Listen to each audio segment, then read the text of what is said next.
Subhanahu wa taala di dalam Al-Qur'an, Allah Subhanahu wa taala menjelaskan di antara sunnah dakwah anbiya alaihi shalawat wa taslimat bahwa para nabi mereka mendatangi orang-orang yang didakwai. Mereka diutus, bukan rasul. Apa itu rasul? Utusan, orang yang diutus. Maka para utusan, para rasul mereka yang mendatangi umatnya, yang mendatangi kaumnya. Inna arsalna Nuhan ila qaumihi. Kami telah mengutus Nuh kepada kaumnya. Maka sunnah yang mendasar dalam dakwahnya para nabi alaihi shalawat wa taslimat adalah mendatangi orang yang didakwai. Dengan zat kita, dengan diri kita. Dengan diri kita, dengan zat kita, kita datang kepada orang yang kita dakwai. Bukan menunggu orang yang datang kepada kita. Juga bukan dengan alat-alat. Tapi kita, jasad kita, jisim kita ini yang kita gerakkan, kita gunakan untuk mendatangi orang-orang yang didakwai. Ini sunnah yang mendasar.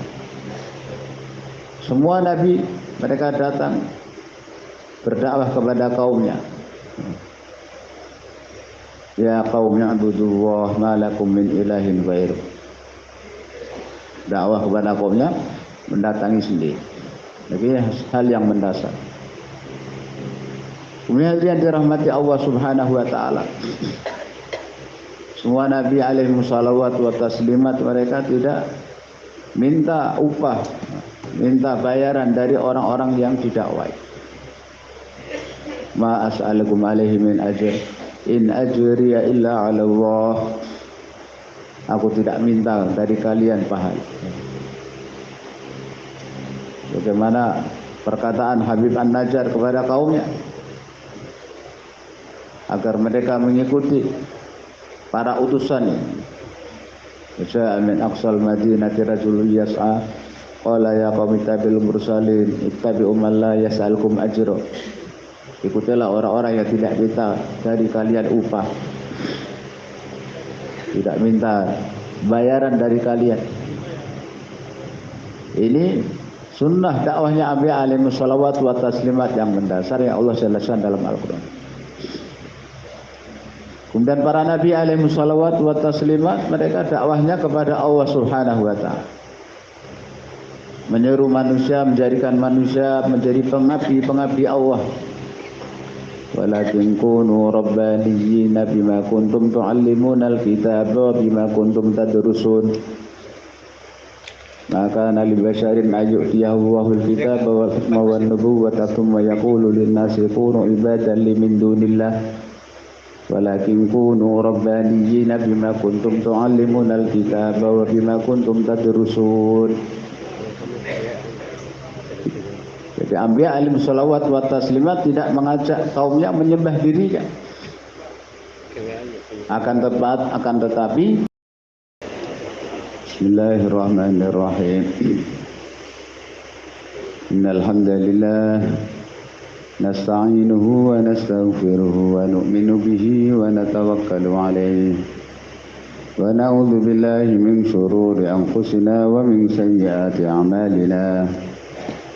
من يهده الله فلا مضل له ومن يضلل فلا هادي له أشهد أن لا إله إلا الله وحده لا شريك له وأشهد أن سيدنا محمدا عبده ورسوله لا نبي بعده صلى الله على سيدنا محمد النبي الأمي وعلى آله وأصحابه وبارك وسلم تسليما كثيرا أما بعد أعوذ بالله من الشيطان الرجيم ولو أن ما في الأرض من شجرة أقلام والبحر يمده من بعده سبعة أبحر ما نفدت كلمات الله إن الله عزيز حكيم ما خلقكم ولا بعثكم إلا كنفس واحدة إن الله سميع بصير وقال تعالى والذين جاهدوا فينا لنهدينهم سبلنا wa inna Allaha lama'al muhsinin. Wa qala an-nabiy sallallahu alaihi wasallam, man bata'a bihi 'amaluhu lam yusri' bihi nasabuhu, atau kama qala alaihi salatu wassalam. Alhamdulillah hadirin yang dirahmati Allah Subhanahu wa taala. Alhamdulillah Allah kumpulkan kita juga di masjid yang mulia, majelis zikir agama, dalam rangka zikir risau sebagaimana zikir risau baginda Nabi sallallahu alaihi wasallam. Di mana agama, usaha agama wujud dalam diri kita, keluarga kita, dan dalam diri seluruh umat manusia hingga hari kiamat. Dengan sebab khatmi nubuwah, Allah telah memberikan kerja nubuwah kepada setiap individu dari umat ini. Umat ini bukan nabi, tapi dapat kerja kenabian. Mewujudkan agama secara individu, infiradi dalam diri kita, dan usaha bagaimana agama wujud dalam diri seluruh umat. Itulah usaha Anbiya alaihi salawat wa taslim. Hadirin yang dirahmati Allah SWT, Allah mengutus 124.000 nabi dan rasul ke dunia ini, dan kemudian Allah SWT ceritakan kisah dakwahnya para nabi di dalam Al-Quran. Itu untuk memberitahu kepada kita, menjelaskan kepada kita tertib dakwah dan sunnah-sunnah dakwah. Tertibnya dakwah dan sunnah-sunnah dakwah. Kalau ahkamat ibadah itu Allah Subhanahu wa taala serahkan kepada baginda Nabi sallallahu alaihi wasallam untuk menjelaskan adab-adabnya, sunnah-sunnahnya, rukun-rukunnya. Namun dakwah Allah Subhanahu wa taala jelaskan secara perinci sunnah-sunnah dakwah di dalam Al-Quran melalui kisah-kisah para nabi alaihi wassalatu wassalam. Maka sebagaimana usaha dakwah ini adalah amanah, maka sunnah-sunnah, menjalankan dakwah dengan sunnah-sunnah para nabi alaihi wassalatu wassalam itu juga amanah. Jadi dakwah bukan hanya dan menyampaikan agama dengan cara Nabi sallallahu alaihi wasallam, karena Allah itulah mujahadah. Yang Allah Subhanahu wa taala janjikan, walladzina jahadu fina lanahdiyannahum subulana. Orang-orang yang bermujahadah. Mujahadah yang dimaksud mujahadah dalam menyampaikan agama. Ladzina jahadu fina, bermujahadah dalam menyampaikan agama dengan cara, apa itu mujahadah? Menyampaikan pesan-pesan agama dengan cara Anbiya alaihi wassalatu wa taslimat, dengan cara Nabi alaihi wassalatu wassalam, dengan ikhlas karena Allah Subhanahu wa ta'ala. Jadi tidak semua bentuk, tidak semua cara menyampaikan itu di dalamnya ada mujahadah. Dan apabila tidak ada mujahadah, maka tidak ada janji hidayah.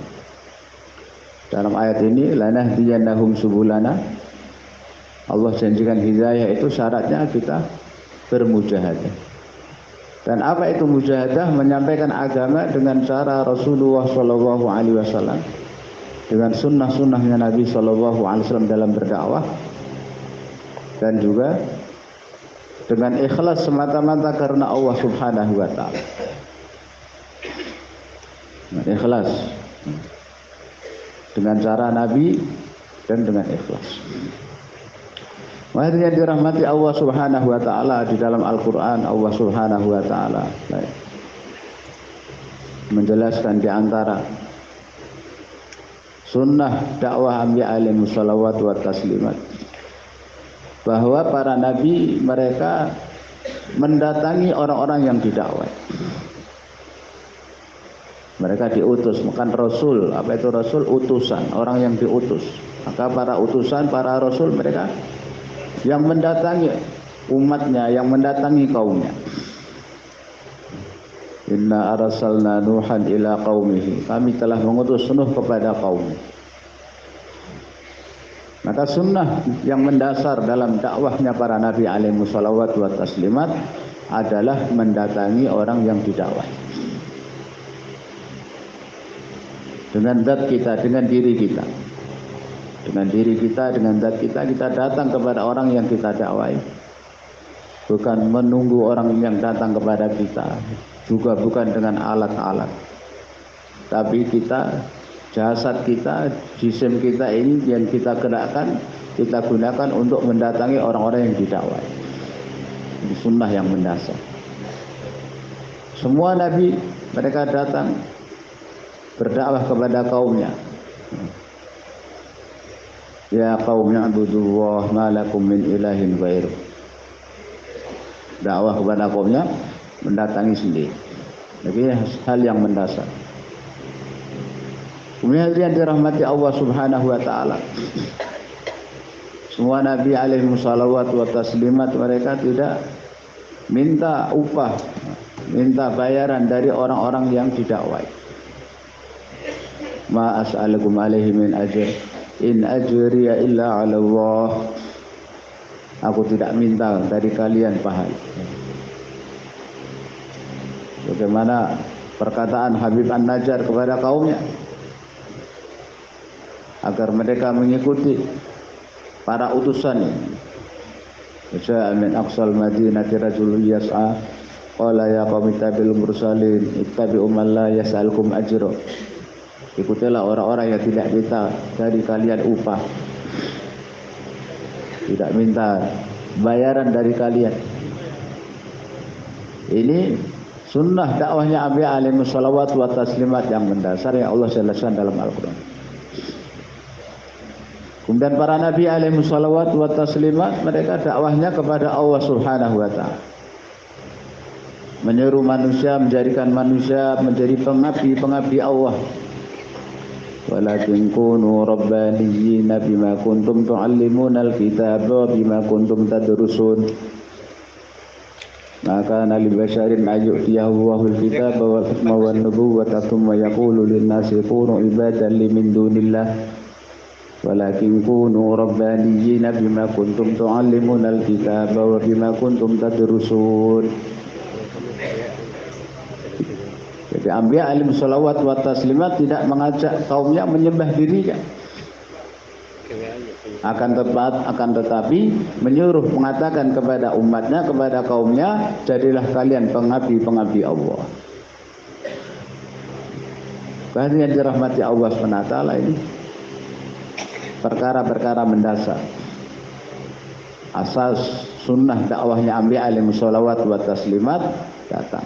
Maka kita bukan hanya dakwah yang menjadi amanah yang ada di pundak kita, tapi juga menjaga sunnah-sunnah dakwah. Ini adalah satu tanggung jawab, satu amanah yang ada di pundak-pundak kita. Wahai yang dirahmati Allah Subhanahu wa taala. Maulana Ilyas rahimahullah, Maulana Yusuf rahimahullah sangat-sangat menekankan kepada orang-orang yang membawa kerja dakwah.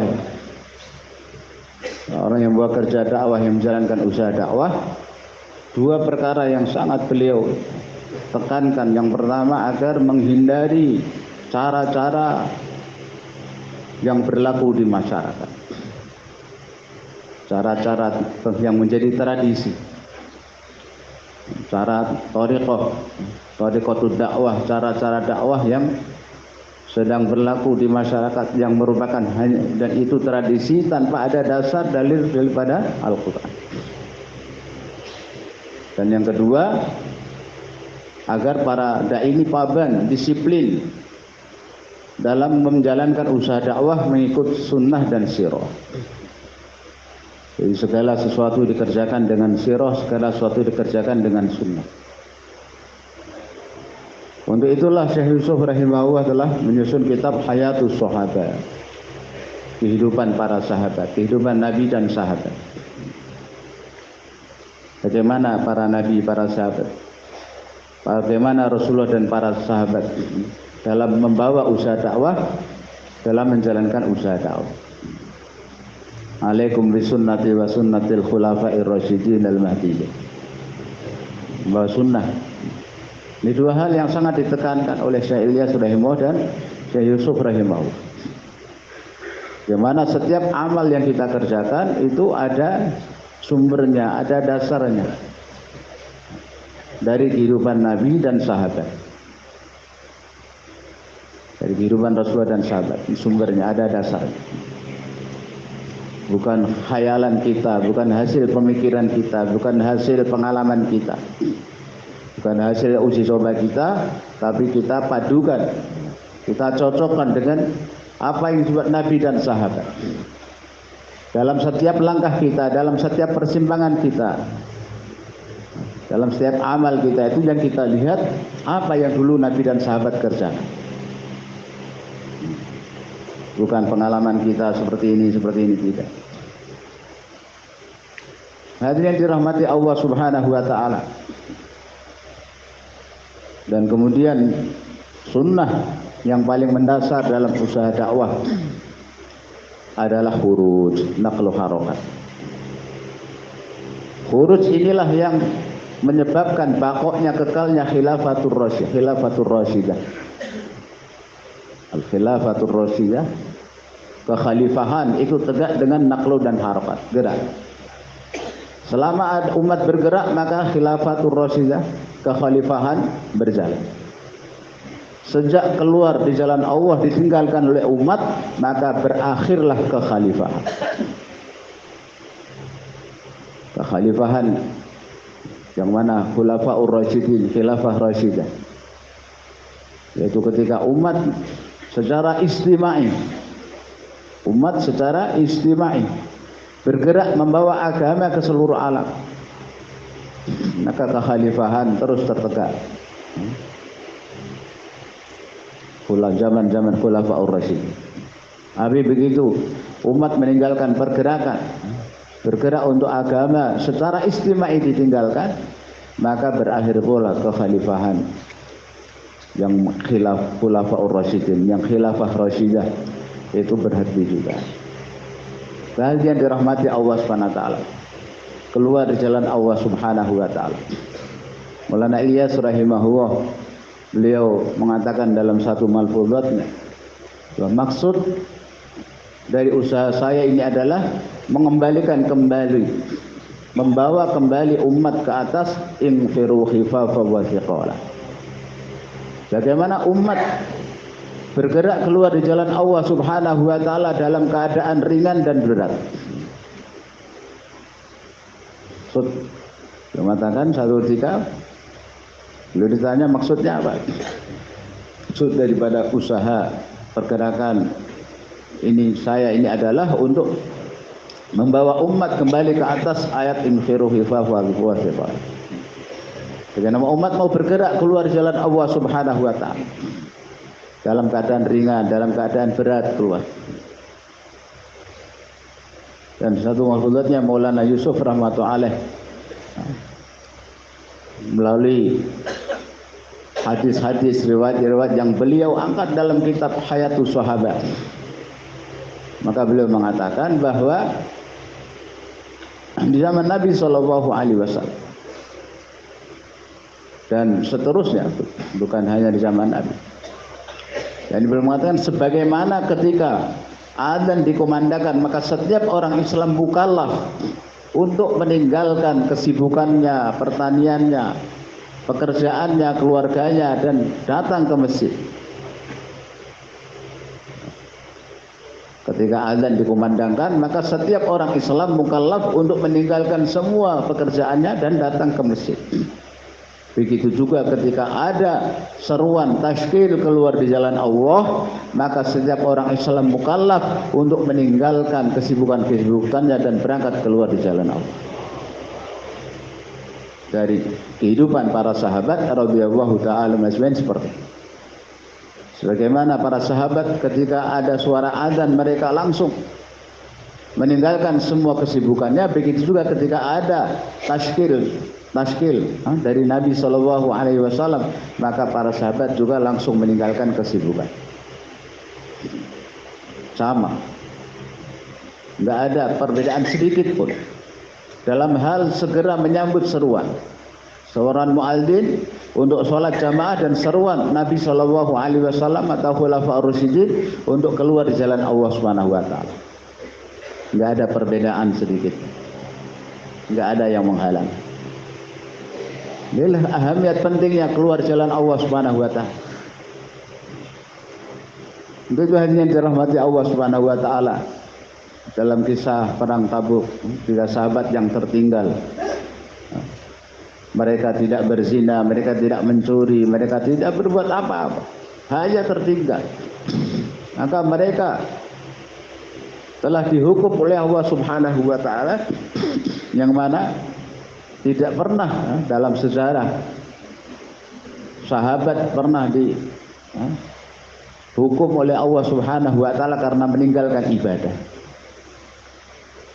Karena mereka bukan meninggalkan total, akhirnya karena suatu hal mereka mengqadha salat dan lain sebagainya, itu tidak pernah datang itab teguran dari Allah Subhanahu Wa Taala sebagaimana teguran yang Allah Subhanahu Wa Taala berikan kepada 3 orang yang menunda-nunda keluar jalan Allah Subhanahu Wa Taala sehingga jamaah kembali mereka tidak berangkat. Itu menunjukkan bahwa keluar jalan Allah Subhanahu Wa Taala, khuruj fisabilillah, naqlu harakat, gerak, ini satu perkara yang besar di sisi Allah Subhanahu Wa Taala. Dan pada saat Nabi Shallallahu Alaihi Wasallam wafat, maka beliau telah berpesan agar jamaah Sayyidina Usamah diberangkatkan. Jamaah Sayyidina Usamah diberangkatkan.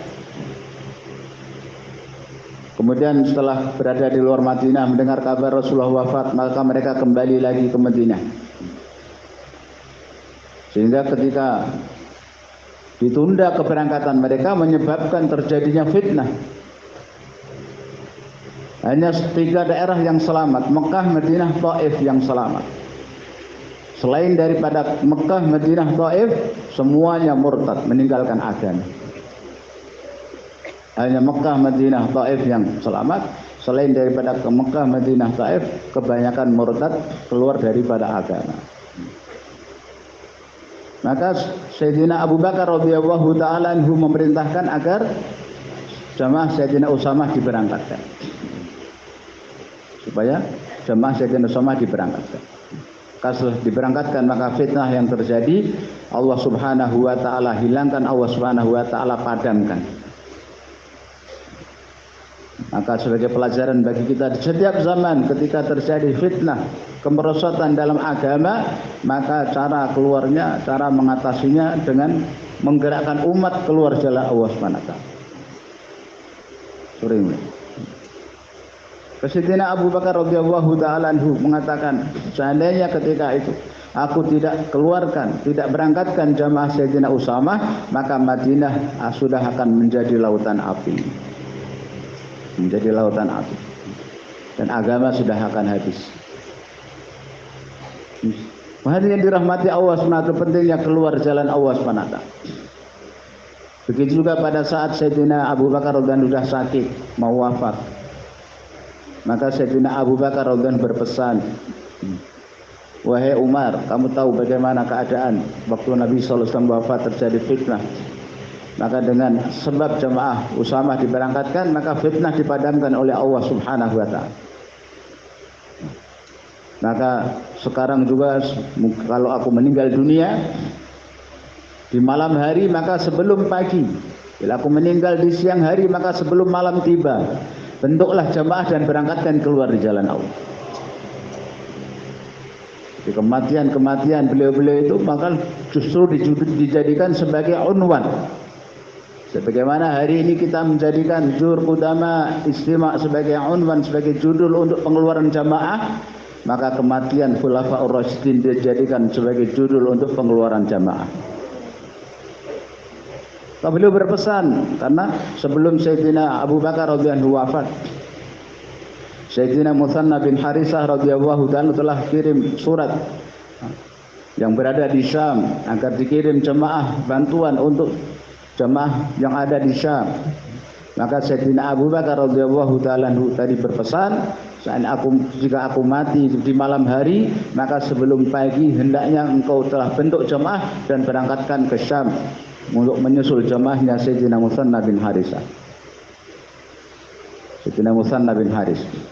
Tapi apabila aku meninggal di siang hari, maka sebelum malam hendaknya engkau bentuk jamaah dan segera berangkatkan, karena ini ada takaza.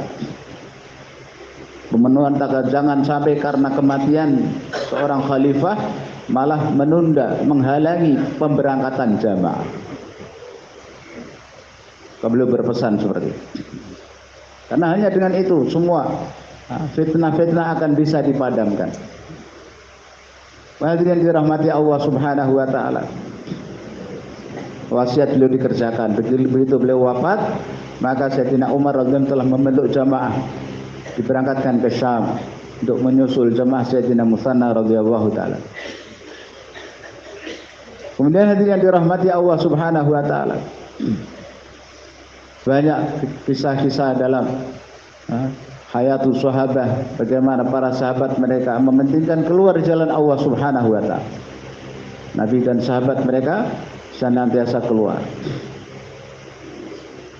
Ya, kemudian di antara selain daripada orang-orang umum ketika itu telah menjadi hal yang biasa, di mana Maulana Yusuf mengatakan dalam satu bayan, bahkan dalam satu tulisan surat, beliau menulis bahwa minimal setiap sahabat berada di luar Madinah setiap tahunnya 4 bulan.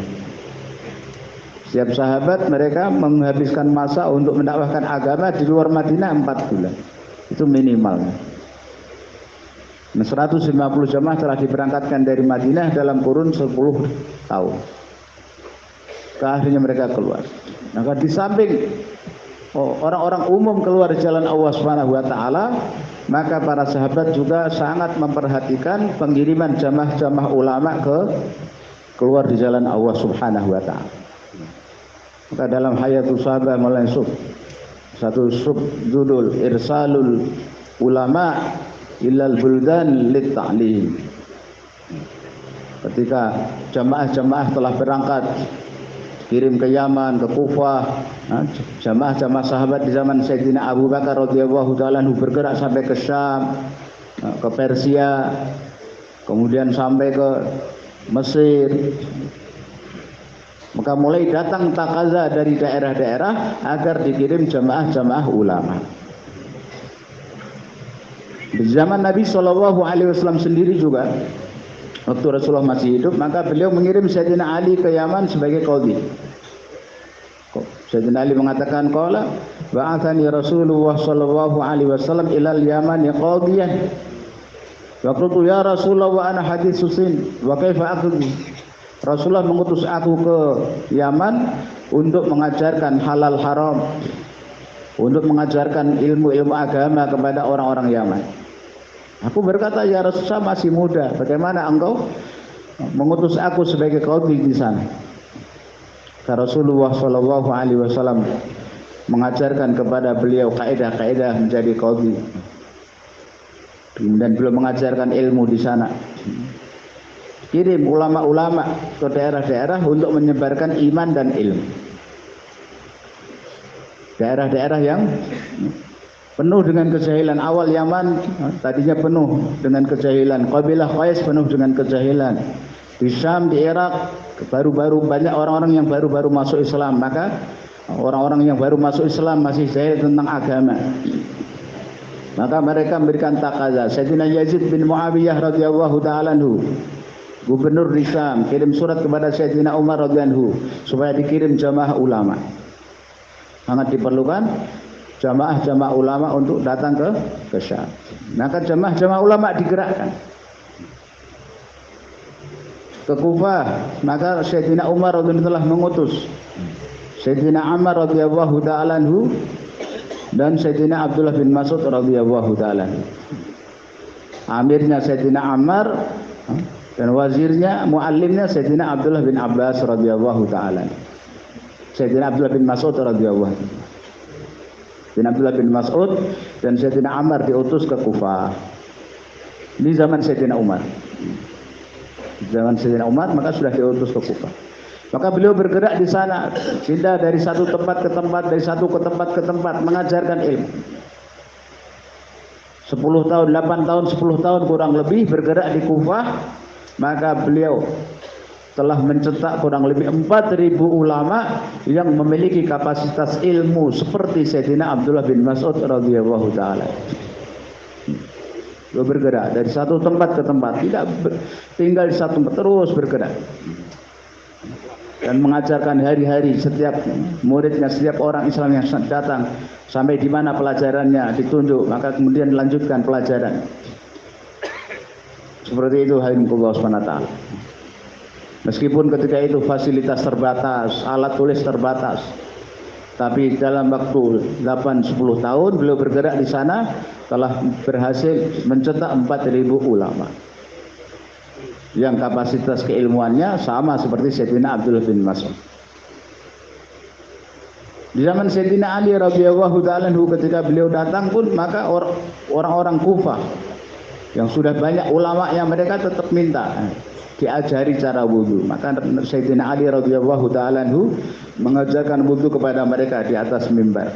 Beliau naik di atas mimbar, dilihat oleh semua orang, nah seperti ini wudunya Nabi. Meskipun mereka sudah punya ilmu, ketika datang sahabat, maka mereka minta diajari wudu lagi seperti yang beliau lihat, yang beliau pelajari dari Nabi Shallallahu Alaihi Wasallam.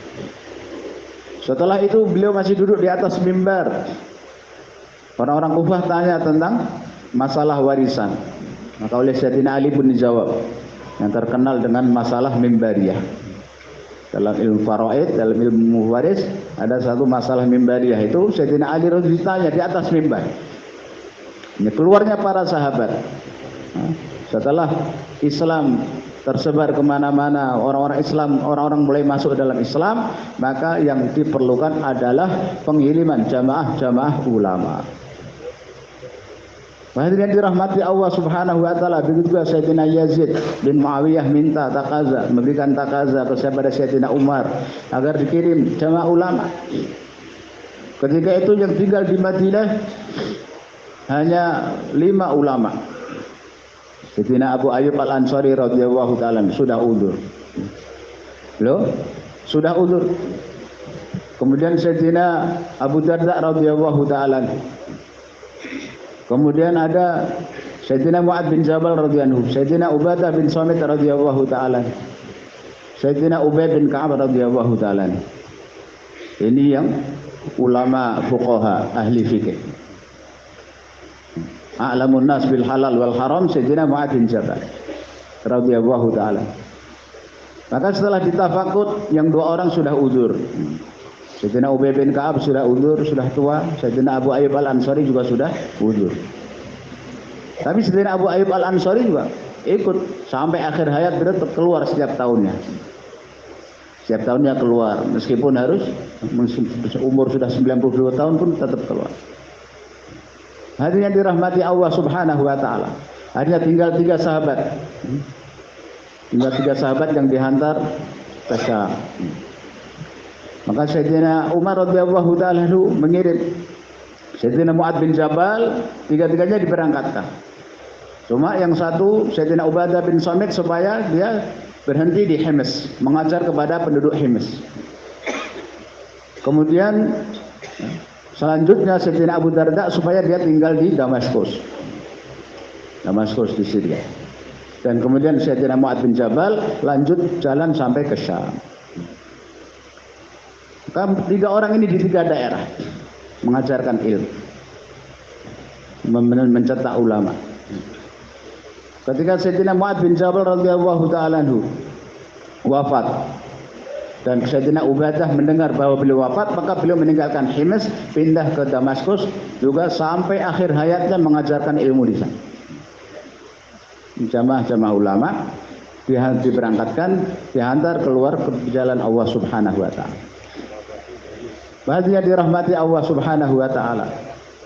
Setelah berpikir di masa akhir hayatnya Maulana Ilyas rahimahullah, beliau kumpulkan ulama-ulama besar ketika itu, Mufti Kifayatullah Maulana Abdul Qadir Raipuri rahimahullah, Sayyid Abdul Hasan Ali An-Nadwi, Maulana Mandur Nu'mani, Hadrat Madani, kurang lebih ada 15 ulama besar India ketika itu dikumpulkan, musyawarah panjang lebar. Bagaimana cara memulai usaha, melibatkan alim ulama dalam usaha dakwah. Gimana caranya melibatkan alim ulama dalam usaha dakwah. Bagaimana nisab mereka. Maka pada tanggal 3 Januari 1945 ketika itu bertepatan bulan Dzulhijjah di Nizamuddin ditetapkan, ditulis di situ tanda tangan Maulana Ilyas dan tanda tangan Maulana Zakaria Rahmatullah bahwa alim ulama, santri yang lulus dari madrasah, santri yang sudah lulus dari madrasah, mereka keluar minimal 1 tahun dan kemudian paling banyak 3 tahun. Di taskilnya 3 tahun keluar jalan Allah SWT. Taskilnya ulama adalah 3 tahun, minimalnya 1 tahun sekali. Itu minimalnya. Dan itu kemudian Maulana Zakaria telah memberikan catatan ini telah diputuskan oleh ulama-ulama besar di seluruh India dan supaya diperhatikan. Sampai sekarang masih ada itu tulisan. Bahwa tertib nisab ulama untuk keluar di jalan Allah Subhanahu wa taala untuk tahap awalnya. Mana kalau orang umum tuh tahap awalnya yang 4 bulan di jalan Allah Subhanahu wa taala. Langkah pertama adalah untuk merubah mizaj. Untuk orang-orang umum keluar 4 bulan di jalan Allah, langkah pertama.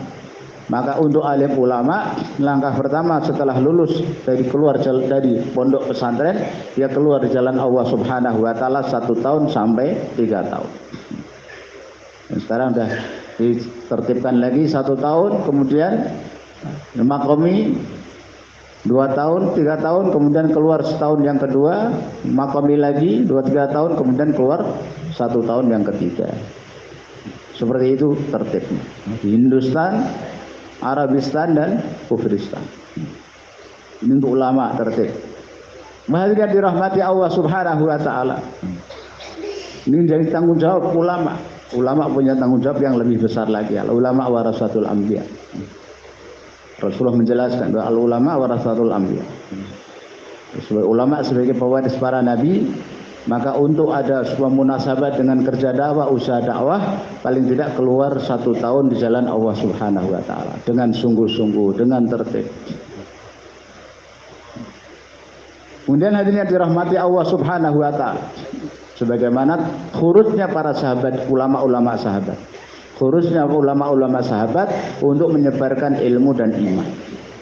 Maka sangat penting alim ulama dikeluarkan, digerakkan keluar di jalan Allah Subhanahu wa taala. Dan seluruh ulama adalah ulama kita. Semua ulama kita. Karena kita di negeri kita di Indonesia ini belum ada standar, beda dengan negara-negara lain, terutama di IPB itu sudah ada standar. Yang namanya ulama itu yang sudah belajar daurah hadis, sudah lulus, itulah ulama. Artinya di masyarakat pun dipanggil Maulwi, Maulana, Mufti, itu yang sudah lulus. Kalau belum lulus baru kelas 5, baru kelas 6, kemudian berhenti, itu di masyarakat enggak dipanggil Maulwi, enggak dipanggil Maulana. Kalau di kita kan enggak, semua dipanggil Ustadz. Mondok setahun pun pulang dipanggil Ustadz, pulang 2 tahun mondok dipanggil Ustadz, ngajar TPQ juga Ustadz, semuanya Ustadz. Maka hadirin yang dirahmati Allah Subhanahu wa taala, orang ikut keluar 3 hari dia pulang dipanggil Ustaz. Allah jadi Ustaz. Pandai bayan. Hadirin yang dirahmati Allah Subhanahu wa taala, untuk itu kita sudah musyawarah. Jadi mohon diperhatikan semua ini. Jangan tanya lagi. Suatu yang sudah diputus itu dengarkan dengan serius, dengan tawajuh supaya nanti bisa kita sampaikan ke belakang. Maka untuk yang mengenyam pendidikan di pondok pesantren, maka minimal dia berada di pondok pesantren selama 6 tahun, minimal 6 tahun dia belajar. Rata-rata kalau 6 tahun ya fikih sudah, ilmu alat sudah selesai, fikihnya juga sudah Fathul Mu'in. kalau sudah kelas 6. Kemudian hadis Allah Subhanahu wa taala, ada yang tanya juga gimana kalau lulusan IAIN. Lulusan IAIN. Karena dia masyarakat juga dipanggil ustaz, dipanggil khutbah ke sana kemari, ceramah ke sana kemari. Maka boleh juga orang lulusan IAIN dia juga boleh keluar jalan Allah Subhanahu wa taala 1 tahun. Kalau dia mau keluar 1 tahun. Loh, tapi dia nggak bisa baca kitab kuning, nanti nggak bisa baca Hayatus Sahabah. Untuk pembacaan Hayatus Sahabah di markas, begitu juga Malam Sargozari, Jur Bulanan Halaqah, itu syaratnya bukan hanya ulama yang pernah 1 tahun. Tapi yang membaca adalah ulama 1 tahun yang bisa baca kitab kuning, yang bisa baca kitab, yang bisa baca Hayatus Sahabah. Jadi syaratnya bukan hanya ulama pernah 1 tahun, tapi kalau belum bisa baca Hayatus Sahabah ya nggak bisa baca kan. Maka ulama-ulama juga jangan, wah ini saya harus baca 1 bagian dihafal kemudian terjemahannya dipelajari, enggak begitu juga. Takut nanti pulang kita disuruh baca Hayatus Sahabah. Karena sudah jelas untuk membaca Hayatus Sahabah itu bukan hanya syaratnya ulama pernah 1 tahun, tapi ulama yang pernah keluar 1 tahun dan bisa membaca Hayatus Sahabah dan bisa memahami, bisa menerjemahkannya dengan benar. Bisa membaca mudah, sudah ada harokatnya, tapi menerjemah, karena hadis-hadis Hayatus Sahabah itu beda dengan hadis-hadis yang lain. Artinya bahasanya itu, penerjemahannya kalau di letterlek itu jadi bingung orang untuk memahaminya. Kalau terjemah perkata, maka itu terjemahnya muhawarah. Banyak kalimat-kalimat yang muhawarah. Maka diterjemah dalam bahasa Indonesia yang bukan bahasaan tapi bahasa muhawarah. Hadirin dirahmati Allah Subhanahu wa taala. Itu untuk ulama. Jadi ada beberapa pertanyaan seperti itu. Ini sebagai tertib untuk seluruhnya. Maka lulusan IAIN ataupun Universitas Islam mau keluar setahun, marhaban. Nah, kita nyari yang enggak itu suruh keluar setahun aja orang enggak, susah. Ini ada orang mau keluar 1 tahun, enggak boleh kan enggak? Boleh, silakan. Saya lulusan IAIN mau keluar setahun, marhaban, ahlan.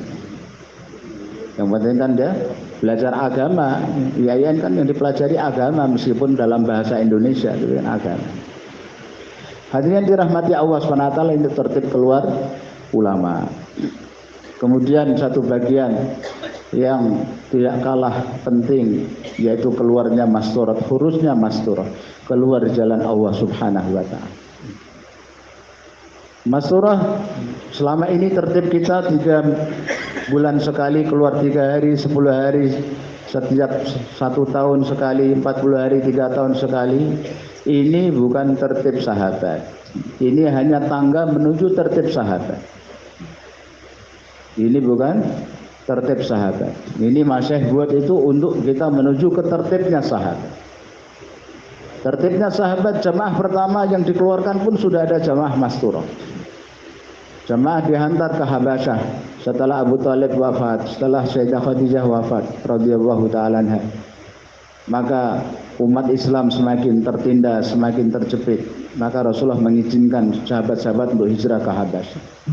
Itu kurang lebih kan ya setahun 10 dari kenabian, 3 tahun sebelum hijrah. Maka mereka berangkat bahkan 3 tahun 4 tahun sebelum hijrah. Maka mereka berangkat. Jamaah pertama ada 5 masturah. Jamaah kedua diberangkatkan lagi 70 laki-laki, 17 masturah. Dan di antara jamaah yang berangkat ke Habasyah itu putri Nabi sallallahu alaihi wasallam sendiri, Sayyidah Ruqayyah radhiyallahu taala. Berangkat. Dan berapa lama mereka? Tabuk, waktu Rasulullah di Tabuk mereka baru wafsi. Dan peristiwa Tabuk terjadi pada tahun 6 Hijriah. Maka kurang lebih 9 tahun, 10 tahun mereka berada di Habasyah. Mana tertib keluar masturatnya sahabiyah yaitu apa? Keluar untuk waktu yang lama. Bukan hanya 3 hari, 10 hari, 40 hari, tidak. Tapi untuk waktu yang lama. Setelah waktu Rasulullah sudah hijrah ke Madinah, waktu di Tabuk baru Sayyidina Ja'far radhiyallahu anhu kembali. Ketiga putra beliau pun lahir ada di Habasyah. Hadirin dirahmati Allah Subhanahu wa taala, yang pertama itu tertib keluarnya para sahabiah, yaitu untuk waktu yang lama. Maka kita mau dilamakan sedikit aja kita nggak mau. Jarang yang bersedia untuk taskil masturat negeri jauh IPB 2 bulan, itu jarang. Kebanyakan milih yang 40 hari. Mananya untuk waktu nambah 20 hari aja kita banyak perhitungan, nggak siap. Giliran dikasih 10 hari kurang. 10 hari kurang baruan, akhirnya nambah 5 hari jadi 15 hari. Tertib asyarah, tilka asyaratun kamilah.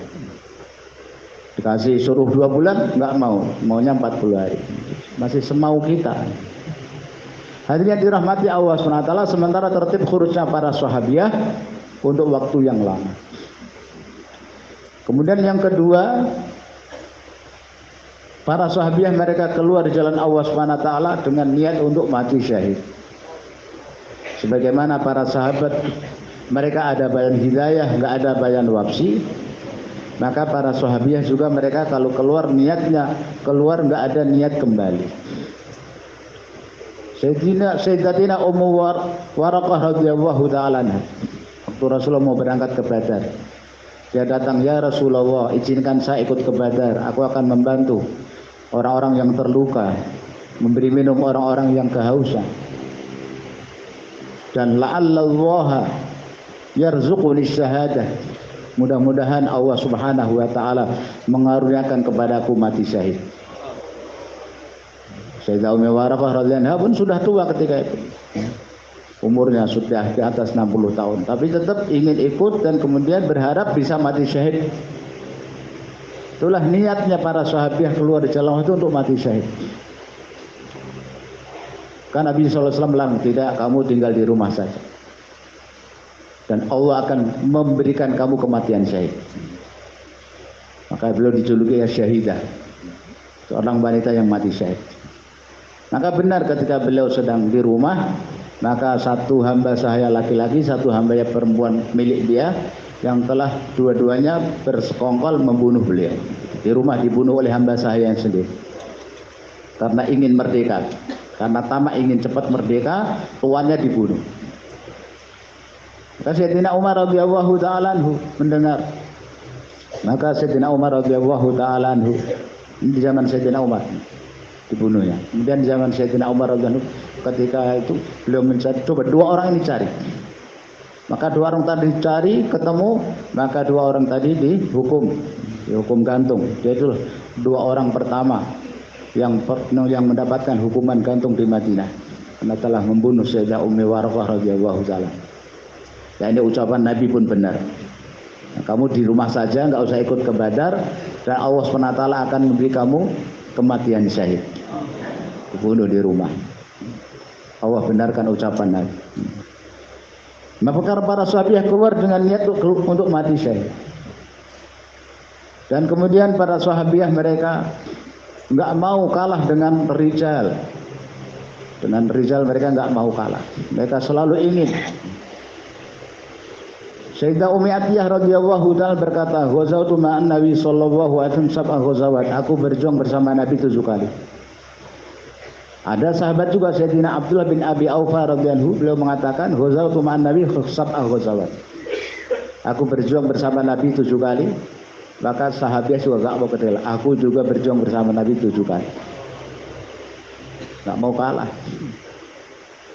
Sayyidah Asma binti Umays radhiyallahu ta'ala anha waktu pulang ke Madinah, itu balik dari Habasyah ke Madinah, maka kemudian dia datang ke rumah Sayyidah Hafsah dan berkunjung silaturahim. Kemudian Sayyidina Umar datang, tanya, siapa ini? Asma. Oh, yang hijrah ke Habasyah ya? Iya. Hijrah kalian lebih rendah dari hijrah kami. Hijrah kami lebih utama. Kami hijrah disertai Rasulullah sallallahu alaihi wasallam. Kalian hijrah enggak disertai Nabi. Maka nggak terima dikatakan hijrahnya lebih rendah, nggak terima, nggak bisa kan? Kok nggak bisa gimana? Ya hijrah kami lebih mulia. Engkau hijrah ditemani Rasulullah. Kalian kelaparan, Rasulullah doa, Allah turunkan makanan. Kalian tanya masail yang kalian jahil, Rasulullah beritahulah kami. Tempat hijrah kami jauh. Kalian ke tempat yang aman, kami tempat yang tidak aman. Kami kelaparan, nggak ada yang ngasih makan minum. Kami banyak masalah-masalah, kami nggak tahu mau tanya kepada siapa. Nggak ada yang ngajari kami. Jadi dari segi ini hijrah kami lebih utama. Sayyidina Umar enggak, hijrah kami lebih utama. Kata Sayyidah Asma, enggak. Pokoknya saya enggak terima. Sampai Rasulullah yang mutus siapa yang lebih utama. Saya akan lapor kepada Nabi. Maka langsung datang kepada Rasulullah SAW dalam hayatul sahabat. Kata ya Rasulullah, ini Sayyidina Umar radhiyallahu anhu bilang hijrah mereka lebih utama karena disertai engkau, bersama engkau. Enggak bisa, hijrah kami lebih utama. Memang Umar bilang apa? Bilang begini. Kamu jawab apa? Begini. Terus Umar bilang begini. Saya terus percakapan itu diceritakan oleh Sayyidah Asma binti Umayyah kepada Nabi. Akhirnya Rasulullah memutuskan hijrah kalian lebih utama daripada hijrahnya Umar dan teman-teman. Enggak terima Mas Turoh dibilang hijrahnya lebih rendah. Enggak mau kalah. Tetap ingin hijrahnya itu lebih tinggi. Itu target kita ke sana. Waktu Rasulullah SAW mau berangkat ke Tabuk, maka beberapa Masturah dari Banu Ghifar mereka datang sendiri kepada Nabi mentaskil dirinya. Bukan ditaskil, tapi mentaskil dirinya. Ya Rasulullah, izinkan kami ikut bersama engkau ke Tabuk. Rasulullah, untuk apa kalian wanita itu? Enggak, kami bisa ngasih minum, kami bisa seandainya terjadi, enggak terjadi peperangan, enggak jadi terjadi. Tapi terjadi peperangan nanti kami bisa mengobati yang luka, bisa memakan perban, ngasih minum dan menyiapkan persenjataan, peralatan perang. Hadirin dirahmati Allah SWT, akhirnya mereka diizinkan oleh Nabi ikut bersama ke Tabuk. Juga di kalangan orang-orang Ansor ada satu jamaah, majmuah jamaah para sahabiah yang mereka siap kapan saja keluar jalan Allah Subhanahu wa taala. Kapan saja mereka keluar, kapan saja mereka diperintah Nabi untuk keluar, maka mereka siap untuk keluar jalan Allah Subhanahu wa taala. Nah, kita itu ingin seperti itu. Kita ingin bagaimana setiap provinsi, setiap kabupaten mentaskil masurah untuk menjadi amlah. Jadi bukan hanya rijalnya saja, tapi bagaimana setiap kabupaten, di setiap provinsi ada 40-50 pasang masurah yang siap keluar kapan saja kalau ada takaza. Kalau ada takaza. Jadi hadirin yang dirahmati Allah Subhanahu wa taala, keluar masurah memang dengan tertib dan takaza. Dengan tertib, yakni dengan nisab dan dengan takaza. Bagaimana? Nisab dipenuhi 3 bulan sekali, keluar 3 hari dijalankan. Tapi selain itu apabila ada takaza pun siap berangkat. Ada takaza, jamaah terbentuk. Bukan kita membentuk jamaah sendiri. Ada jamaah, kemudian orang-orang baru semua, nggak ada orang lamanya yang membawa, maka ditakazakan. Maka orang lama yang baru pulang 1 bulan yang lalu baru keluar 3 hari, sekarang dia boleh keluar 3 hari untuk membawa jamaah yang baru. Ini takaz. Jadi apabila ada takaza, ini ada jemaah yang mereka siap berangkat, tapi nggak ada orang lama yang bisa membawa mereka, maka orang lama keluar dengan takaza. Jadi ada takaza dan dengan musyawarah. Ada takaza dan dengan musyawarah. Bukan kita membuat takaza sendiri. Kita bukan membentuk jemaah, ini takaza ini. Orang-orang baru semua kita kumpul. Ya nggak apa-apa juga kita bentuk orang-orang baru.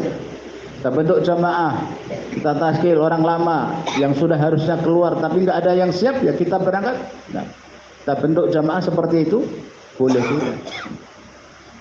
Kehadiran dirahmati Allah SWT. Kenapa? Karena taklim muhalah mingguan.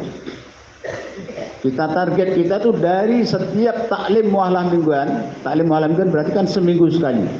Sebagaimana dari malam Syab Ghazali dikehendaki terbentuk jamaah kes keluar di jalan Allah, begitu juga dari taklim muahalah mingguan dikehendaki kes keluar masyurah 3 hari. Ini bagaimana orang-orang yang datang dalam taklim muahalah mingguan, mereka bersedia untuk keluar di jalan Allah Subhanahu wa taala kes 3 hari.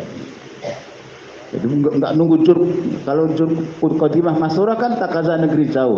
Tapi dari taklim muahalah mingguan dikehendaki keluar jamaah kes 3 hari masyurah. Orang yang baru datang sekali dalam taklim muahalah mingguan pun ditaskil agar keluar 3 hari masyurah. Nah, maka akan terbentuk 1 pasang, 2 pasang siap. Maka diperlukan adanya orang lama yang dia menjadi amlah. Kapan saja ada orang yang siap keluar, jangan ditunda. Wah, ini enggak ada jamaahnya, tunda minggu yang akan datang. Enggak, jangan sampai ditunda. Dari hari Ahad ada taklim muahalah mingguan, ada 1 pasang siap keluar di jalan Allah Subhanahu wa taala, takazakan 3 orang lama untuk menemani 1 orang. Takazakan. Jadi jangan sampai wah ini cuma 1 pasang gimana? Maka takazakan orang lama. Maka orang lama dalam 1 jamaah bukan hanya 1 orang pasang, bukan 2 pasang. Kalau yang sedia 1 orang baru, dia ingin keluar di jalan Allah SWT 3 hari masyurah, ya ditakazakan 3 orang lama nemani 1 orang baru. Yang penting jangan sampai keluarnya dia itu ditunda gara-gara nggak ada orang lama yang siap nemani. Ini maknanya keluar jalan Allah SWT 3 hari per 3 bulan tetap dijalankan nanti. Setelah dia keluar pun nanti di waktu 3 bulan dia keluar 3 hari tetap dia akan bentuk keluar jamaah 3 hari masyurah. Ini hadirin yang dirahmati Allah SWT. Dari taklim muahalah mingguan diharapkan ada jamaah kes keluar 3 hari. Berapa pasang pun, 2 pasang, 1 pasang, 3 pasang. Nah, untuk menyempurnakan itulah orang lama harus siap kapan saja keluar. Orang-orang lama yang menjadi amlah, jadi tidak ada ceritanya ada 1 pasang 2 pasang baru mau keluar 3 hari nggak jadi berangkat karena tidak ada teman, tidak ada orang lama yang membawa. Nah, ini tertib keluar sahabiah seperti itu. Kapan saja ada tasyil maka mereka siap berangkat. Hadirin yang dirahmati Allah Subhanahu wa taala. Ini tertib khurusnya para sahabiah. Tertib urus masyurat di kalangan para sahabat seperti itu. Nah, kita yang selama ini kita buat itu adalah baru tangga untuk mencapai tertib sahabat. Tujuan kita bagaimana masyurat pun mereka siap kapan saja keluar jalan Allah Subhanahu wa taala. Bisa dipahami insyaallah? Jadi seperti itu melihat. Takaza kalau kita buat seperti itu takaza akan banyak. Bahkan dari taklim muahalah mingguan pun akan keluar jamaah 15 hari masyurah. Keluar jam 15 hari masyurah itu enggak nunggu dari jur qadimah masyurah. Jur qadimah itu hanya untuk negeri jauh dan IPB. Minimal 40 hari dalam negeri lah. 15 hari masyurah itu dari taklim muahalah mingguan. 3 hari masyurah dari taklim muahalah mingguan. Dan hadirin yang dirahmati Allah SWT, maka kita bawa seluruh ahbab di atas tertib ini. Selama ini kita menganggap keluar 3 hari masyurah 3 bulan sekali ikhtiari. Kita anggap pilihan, keluar alhamdulillah, enggak keluar enggak apa-apa. Ini kesalahan kita. Sehingga usaha masyurah tidak semakin meningkat. Pada saat ada 1 ahbab, bulan pertama keluar dengan rizal, bulan kedua keluar dengan rizal, bulan ketiga mau keluar dengan rizal lagi, maka penanggung jawab halaqah markas hendaknya melarang dia. Enggak, bapak pulang, ini waktunya bapak keluar masyurah. Ini bukan ikhtiari, bukan orang suruh milih. Oh enggak apa-apa, yang penting keluar 3 hari, tidak. Tapi kasih tahu ini nisab. Nisab masyurah 3 bulan sekali keluar 3 hari. Enak saja mau masuk surga sendirian. Istrinya dibiarkan. Enggak. Apakah kita rela kita sendiri masuk dalam jannah sementara istri kita jauh dari agama, jauh dari perintah Allah, jauh dari sunnah Nabi Shallallahu Alaihi Wasallam? Maka sebagai penanggung jawab harus teliti. Ini bapak kan kemarin sudah 2 bulan berturut-turut sudah keluar dengan rizal. Ini bulan ketiga bapak waktunya keluar masyurah 3 hari. Hadirin yang dirahmati Allah SWT, begitu juga keluar 40 hari. Hari ini kita bangga, hari ini kita senang, alhamdulillah saya sudah bayar nisab 40 hari tiap tahun. Masturat belum, berarti nisab tahunan belum sempurna. 40 hari kita belum sempurna sehingga kita membawa keluarga kita keluar 10 hari, 15 hari di jalan Allah. Kita kadang, alhamdulillah saya sudah 4 bulan negeri jauh. Sudah 40 hari masyurah belum. Berarti takaza kita belum sempurna. Sehingga kita bawa ahliah kita, istri kita keluar 40 hari. Hadirin yang dirahmati Allah Subhanahu wa taala. Diusahakan seperti 3 bulan sekali keluar masyurah. Oh, istri saya lagi ada uzur enggak bisa keluar. Kan ada ibu. Ada ibu, ada saudara perempuan yang sudah menikah atau anak perempuan yang sudah menikah, bibi, nenek, banyak. Nggak harus dengan istri. Kalau istri sedang ada halangan, uzur nggak bisa keluar, mungkin karena dia sedang rogok menyusui dan nggak ada tempat untuk kita menitipkan anak, maka nggak dengan istri kita bisa dengan mahram yang lain. Tapi kita keluar 3 bulan sekali, 2 bulan berturut-turut keluar dengan rizal, bulan ketiganya keluar dengan masturah. Masturah boleh istri kita, istri sedang ada uzur halangan nggak bisa keluar, dengan ibu kandung kita, kemudian dengan saudara perempuan kita yang sudah menikah, anak perempuan kita yang sudah menikah, tapi dia suaminya nggak mau keluar dengan kita boleh, keluar dengan bibi kita, saudara perempuan ayah atau saudara perempuan ibu kita bisa keluar dengan nenek kita bisa keluar dengan mereka. Jadi intinya 3 bulan sekali kita keluar masturah. Karena sebagaimana hal Allah Subhanahu wa taala, kita hanya dengan keluar jalan Allah Subhanahu wa taala akan datang itu perasaan tanggung jawab dalam diri umat, dalam diri saudara perempuan kita, ibu kita, nenek kita, bibi kita. Hanya dengan keluar jalan Allah Subhanahu wa taala akan datang fikir agama, fikir akhirat. Perasaan tanggung jawab sebagai umat Nabi Shallallahu Alaihi Wasallam akan datang dengan keluar jalan Allah SWT. Jadi tidak ada alasan, saya ini nggak bisa keluar, kenapa istri sedang kan ada cari mahram yang lain yang bisa kita bawa keluar jalan Allah Subhanahu Wa Taala. Intinya seperti karena untuk memajukan kerja dakwah. Karena kalau kita hanya mengandalkan 3 hari per 3 bulan, 10 hari per tahun, 40 hari per 3 tahun saja ini masih sangat sedikit.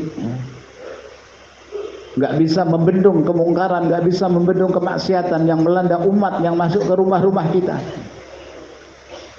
Maka perlu diperbanyak jamaah-jamaah keluar jalan Allah Subhanahu wa taala. Masturat.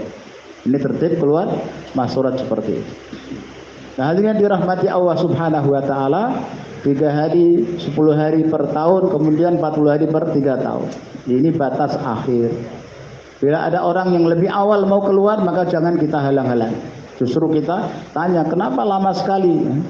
Sudah mau 1 tahun baru mau keluar lagi. Kenapa enggak dari kemarin-kemarin? Selama ini kan enggak. Selama ini kita enggak. Kamu nisab 1 tahun, jadi sempurna 12 bulan. Sampai harinya, jamnya dihitung. Wah, ini kurang 2 jam. Nah, enggak bisa. Belum boleh keluar. Kebangetan, terlalu. Jadi padahal harusnya kenapa Bapak berlambat-lambat keluar di jalan Allah? Umat sudah berbondong-bondong kepada kemurtatan, kemaksiatan, kemungkaran masuk ke setiap rumah orang Islam, dan kita baru mau keluar jalan Allah SWT. Ini tertib keluar masyurah seperti itu. Maka hadirin yang dirahmati Allah Subhanahu wa taala, kemudian untuk menghadirkan agama, usaha agama, melibatkan masyurah kita dalam kerja dakwah, maka hidupkan taklim di rumah setiap hari. Taklim di rumah. Dan itu yang dibuat Nabi Shallallahu Alaihi Wasallam sepanjang hayat beliau. Hari-hari beliau taklim. Hari pertama dapat wahyu, maka beliau taklim bersama Sayyidah Khadijah radhiyallahu taala. Termasuk amal sunnah dalam taklim rumah yaitu halaqah Quran. Halaqah Quran dibuat oleh Nabi SAW. Pertama dapat wahyu, Rasulullah langsung halaqah Quran dengan Sayyidah Khadijah radhiyallahu taala. Rasulullah memperdengarkan, membacakan kepada Sayyidah Khadijah, telah turun wahyu kepada saya, Iqra bismi rabbikal ladzi khalaq, khalaqal insana min 'alaq.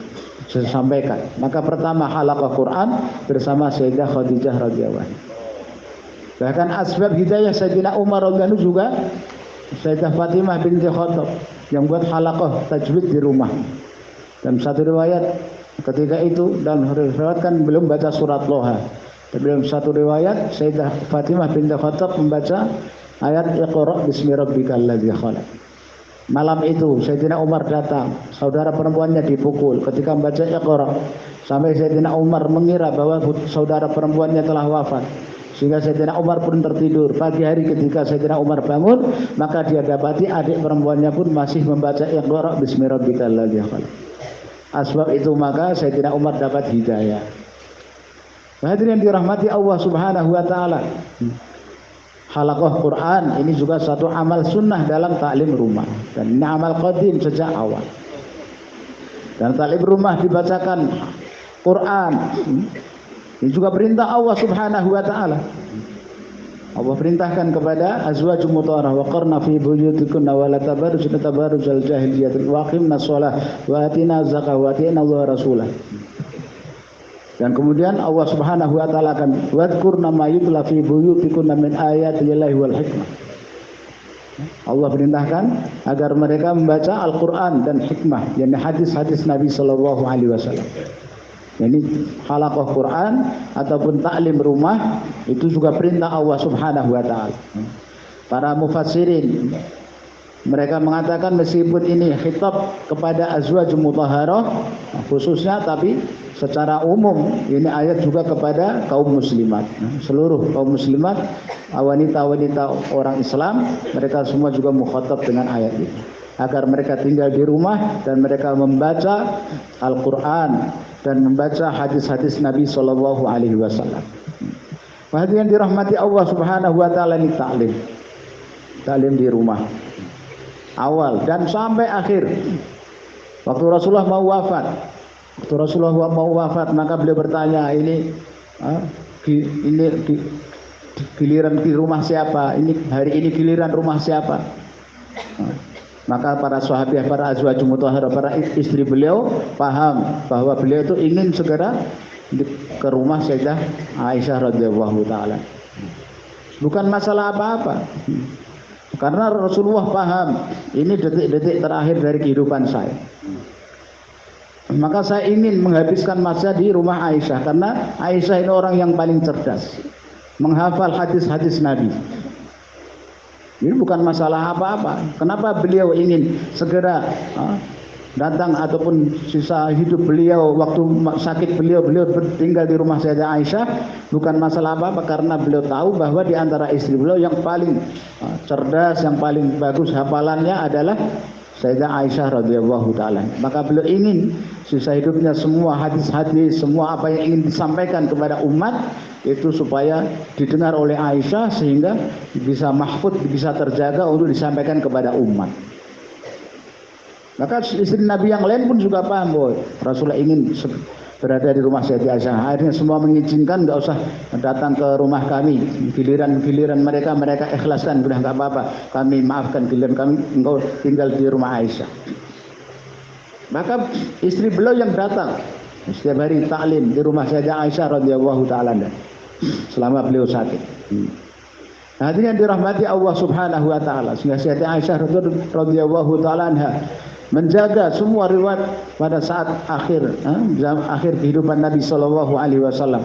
Sayyidah Aisyah mengatakan kalimat terakhir yang keluar dari mulut baginda Nabi sallallahu alaihi wasallam, Allahumma ghfirli, Allahumma arhamni. Dan setelah itu enggak terdengar dari lidah beliau ucapan yang jelas. Hadirin dirahmati Allah Subhanahu wa taala. Hal itu dijaga dan disampaikan oleh Sayyidah Aisyah radhiyallahu taala kepada umat. Kemudian selama Rasulullah di rumah Sayyidah Aisyah, istri Nabi datang. Maka satu hari Sayyidah Fatimah radhiyallahu taala anha datang. Jadi Fatimah enggak datang. Istri semuanya sudah datang, Sayyidah Fatimah belum datang. Maka Sayyidah Fatimah datangnya terlambat. Sayyidah Fatimah datang terlambat, tapi dari jalannya Rasulullah tahu Fatimah datang. Jadi orang yang paling mirip meniru cara jalannya Rasulullah itu Sayyidah Fatimah. Cara jalannya saja dihidupkan. Dari cara jalannya itu tahu bahwa ini adalah Fatimah. Orang yang paling mirip cara jalannya dengan Nabi Sallallahu Alaihi Wasallam. Baru setelah itu Rasulullah Shallallahu Alaihi Wasallam mengatakan haddatsani, Rasulullah berbicara dengan aku. Maka kemudian Sayyidah Fatimah menangis. Kemudian setelah itu dibisikin lagi, dibicarain lagi. Maka Sayyidah Fatimah tersenyum. Maka setelah itu Rasulullah Shallallahu Alaihi Wasallam pergi. Sayyidah Fatimah, Sayyidah Aisyah bertanya, tadi Rasulullah bicara apa? Kata Sayyidah Fatimah, rahasia. Rahasia Rasulullah nggak boleh aku ceritakan kepada siapapun, kepada kamu pun nggak boleh, istri yang paling dicintai Nabi pun nggak. Ini rahasia. Setelah Rasulullah wafat, baru Sayyidah Aisyah segera datang ke rumah Sayyidah Fatimah. Waktu itu apa yang Rasulullah sabdakan kepada Rasulullah sudah wafat. Jadi boleh menyampaikan apa yang baru Sayyidah Fatimah menceritakan. Pertama, waktu saya datang Rasulullah berbisik di telingaku, beliau akan wafat dalam sakitnya sekarang, dan beliau yang akan pertama kali akan menyusul Nabi Shallallahu Alaihi Wasallam. Maka Sayyidah Fatimah radhiyallahu anha menangis. Kemudian Rasulullah bersabda, setelah itu bersabda lagi, tidakkah kamu ridho bahwa engkau menjadi pemimpin wanita-wanita surga? Maka mendengar itu Sayyidah Fatimah tersenyum. Maka itu disampaikan, diceritakan. Ini taklim di rumah. Mau wafat pun tetap menghidupkan taklim. Meninggalkan rumah, meninggalkan dunia dalam keadaan tetap menghidupkan taklim hari itu enggak dilepas. Taklim pun enggak ditinggalkan. Taklim rumah dari awal mendapatkan kenabian wahyu sampai menjelang wafatnya, taklim rumah dibuat. Nabi Shallallahu Alaihi Wasallam, satu Sayyidah Juwairiyah radhiyallahu taala anha, giliran Sayyidah Juwairiyah. Maka pagi hari Rasulullah berangkat ke masjid, Sayyidah Juwairiyah radhiyallahu taala anha sudah duduk di atas sajadahnya sholat, menunggu sholat subuh. Azan berkumandang, sholat subuh, setelah sholat subuh duduk sampai isyraq. Waktu Rasulullah selesai isyraq baru pulang. Maka didapati Sayyidah Juwairiyah masih duduk di sini. Maka Nabi SAW langsung buat halaqah.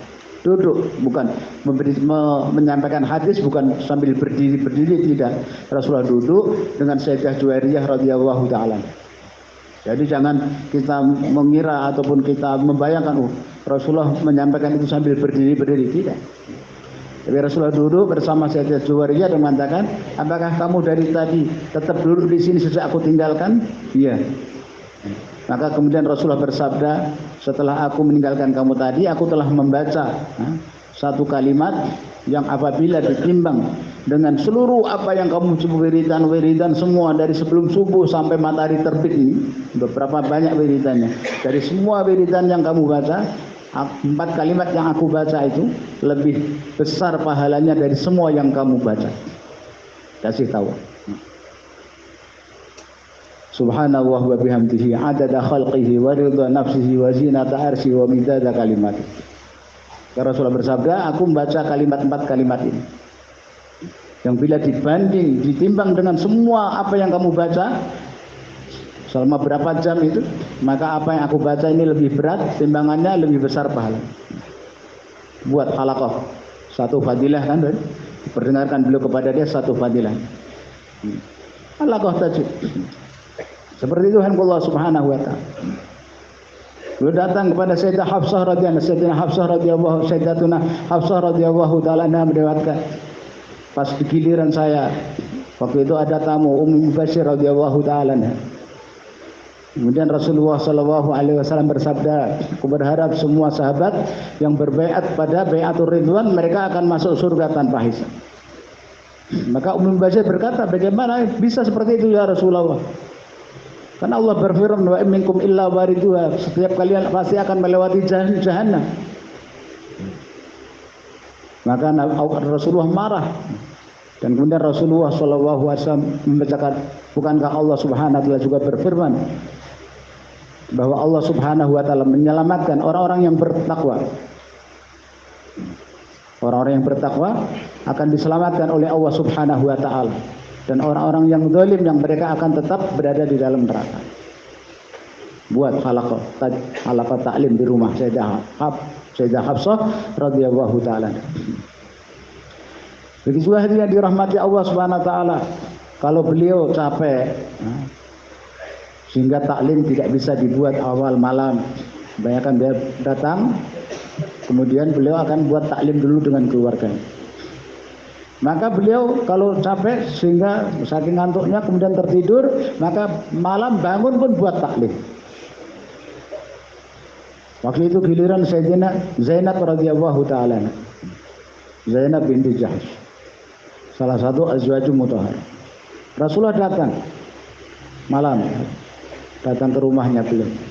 Maka beliau capek, maka langsung istirahat. Karena capek, segera istirahat. Tengah malam bangun, langsung beliau bangunkan keluarganya dan buat taklim. Beliau menceritakan. Dan bukan hanya Sayyidah Zainab yang meriwayatkan, waktu di masjid Rasulullah sudah sampaikan itu. Hadis ini sudah Rasulullah sampaikan kepada para sahabat. Karena dalam kitab-kitab hadis, dalam Sahih Sita itu yang meriwayatkan banyak sahabat-sahabat juga. Dan kemudian Sayyidah Zainab juga meriwayatkan. Berarti di masjid beliau sudah memperdengarkan hadis ini, di rumah juga beliau membuat halaqah dengan istri. Wailun lil Arab min syarrin qad iqtaraba. Celakaan bagi orang-orang Arab dari keburukan yang sebentar lagi akan tiba.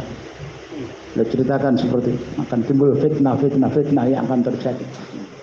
Dan itu diriwayatkan oleh Sayyidah Zainab radhiyallahu anha. Tengah malam bangun tidur.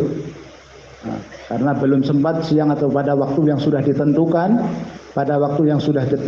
belum taklim, maka Nabi SAW buat taklim malam hari. Diqadha. Umpamanya kita biasa habis zuhur atau habis asar kena takaza belum, maka malam pas kita datang kita buat taklim. Bukan tadi waktu taklimnya habis itu udah lewat berarti hari ini udah cuti, enggak. Kapan kita? Sebelum tidur kita taklim dulu. Masih capek juga tengah malam, bangun taklim. Kita buat. Taklim setiap hari dibuat ini. Hadirin dirahmati Allah Subhanahu wa taala. Nabi SAW di masjid buat taklim, di rumah pun taklim juga. Beliau perdengarkan kepada azwajul mutahharah, kepada istri. Maka ini taklim. Bahkan beliau taklim juga. Selagi beliau berkunjung ke rumah Sayyidina Ali radhiyallahu anhu, maka beliau taklim juga di sana, kumpulkan cucu-cucunya juga.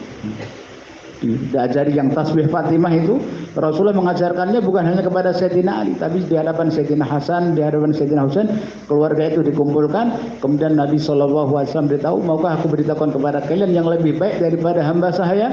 Itu baca tasbih 33 kali, Alhamdulillah 33 kali, Allah Akbar 33 kali sebelum tidur. Itu lebih baik daripada hamba saya, daripada pembantu. Kalau kamu capek kerja seharian, sebelum tidur baca tasbih Fatimah ini, maka semua keletihan akan dihilangkan oleh Allah. Ini Nabi ajarkan bukan hanya kepada Sayyidah Fatimah, di hadapan semua dikumpulkan. Sayyidina Ali, Sayyidah Fatimah, Sayyidina Hasan, Sayyidina Husain radhiyallahu taala anhum dikumpulkan, kemudian Nabi membacakan untuk menyampaikan hadis ini kepada mereka. Satu fadilah disampaikan. Nah, dimanapun saya, di tempat mertua, di tempat mertua, Nabi SAW juga buat halaqah di sana. Jika menyampaikan ayat bara'ah untuk Sayyidah Aisyah radhiyallahu taala yang dituduh beliau telah berbuat tindakan asusila, maka turun ayat bara'ah dari Allah Subhanahu wa taala untuk Sayyidah Aisyah yang Rasulullah bacakan di rumah Sayyidina Abu Bakar radhiyallahu taala. Di mana saja kita berada di tempat saudara, waktunya taklim kita buat taklim di sana. Kita lebaran pulang kampung, silaturahim ke orang tua kita di rumah mertua atau di rumah orang tua kita. Waktunya taklim, buat taklim. Enggak ada hari lebaran libur taklim, enggak ada.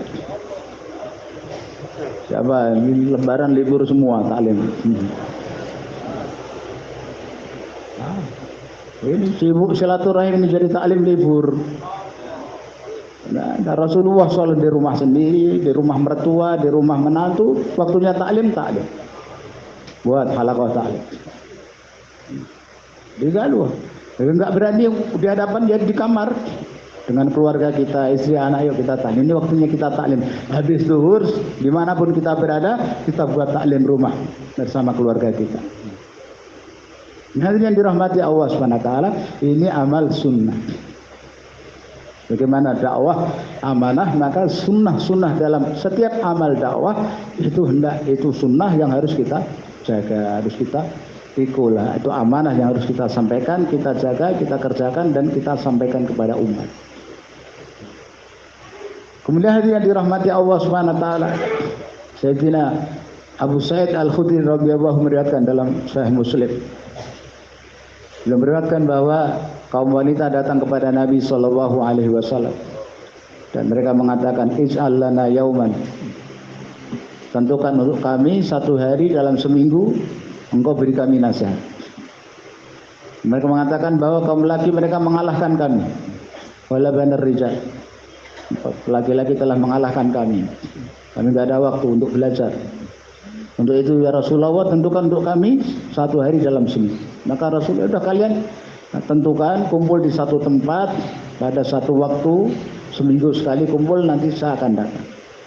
Dan sahabat itu makmul selama Rasulullah masih hidup, Rasulullah kerjakan seperti itu. Dan setelah Rasulullah wafat dilanjutkan oleh Ummahatul Mukminin. Ummahatul Mukminin yang datang ke majelis mereka. Ini dasar daripada taklim muhalah mingguan. Ya, taklim muhalah mingguan dihidupkan. Para sahabiah radhiyallahu anhum mereka minta waktu dari Nabi yang Rasul ajarkan kepada mereka perkara-perkara agama, tentang aqaid, tentang tauhid, tentang fikih juga, terutama tentang aqaid, tentang akidah, tentang iman. Kebayang kita komplit 6 sifat sahabat itu sudah mencakup. Itu bukan agama secara keseluruhan, akan tetapi seluruh agama itu kalau dihubung-hubungkan ya terangkum hanya dalam 6 sifat sahabat. Hadirin dirahmati Allah Subhanahu wa taala. Maka dalam taklim muhalah mingguan di situ ada 4 amal. Ada istiqbal, taklim kitabi, mudzakarah sifat-sifat sahabat, dan tazkir. 4 amal dalam taklim muhalah mingguan, yaitu ada istiqbal, ada taklim kitabi, mudzakarah 6 sifat, dan tazkir. Kemudian sebulan sekali ataupun berapa minggu sekali ada bayan dari bapak-bapak. Hadirin dirahmati Allah Subhanahu wa taala, dan ditazkir. Meskipun nggak ada bayan pun ada tazkir, dan tazkirnya ya komplit. Tazkir rijal, tazkir masturah, tazkir hidupan taklim di rumah, tazkir mengantar anak-anak ke maktab, tazkir menerima rumah, menyiapkan rumah menerima jamaah masturah. Ini 5 macam tazkir dalam taklim muhalah minggu.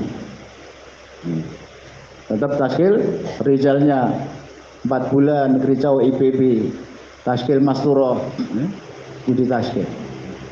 Tazkir keluar, kemudian tazkir untuk menghidupkan taklim di rumah, kemudian tazkir menyiapkan rumah untuk menerima jamaah masturah, dan tazkir untuk menghantar anak-anaknya pergi ke maktab. Agar anak berangkat belajar ilmu agama, belajar agama tentang aqaid. Hadirin dirahmati Allah Subhanahu wa taala, dan syaratnya cukup mudah.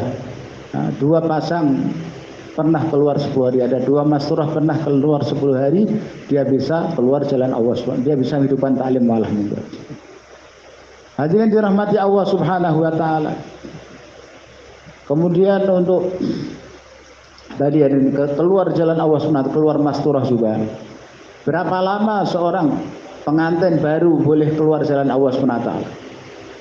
Dikasih jarak berapa lama? Enggak ada berapa lama lagi boleh. Secepatnya, lebih cepat lebih baik.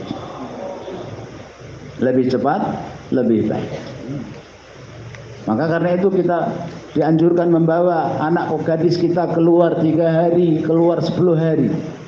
Agar kalau dia sudah keluar 3 hari 3 kali, ketika dia menikah dengan laki-laki yang pengalaman 40 hari, maka dia bisa langsung keluar 10 hari masturah. Enggak harus 3 hari lagi, 3 hari enggak. Jadi untuk keluar masturah itu yang dilihat adalah masturah. Masturah. Seorang duda umpamanya dengan istri yang telah meninggal belum pernah keluar masturah, kemudian dia menikah dengan masturah yang sudah pengalaman IPB, maka kalau dia sudah pernah keluar 4 bulan IPB ataupun 4 bulan dalam negeri, dia bisa berangkat masturah negeri jauh. Jadi nggak harus 3 hari lagi, 10 hari lagi, tidak.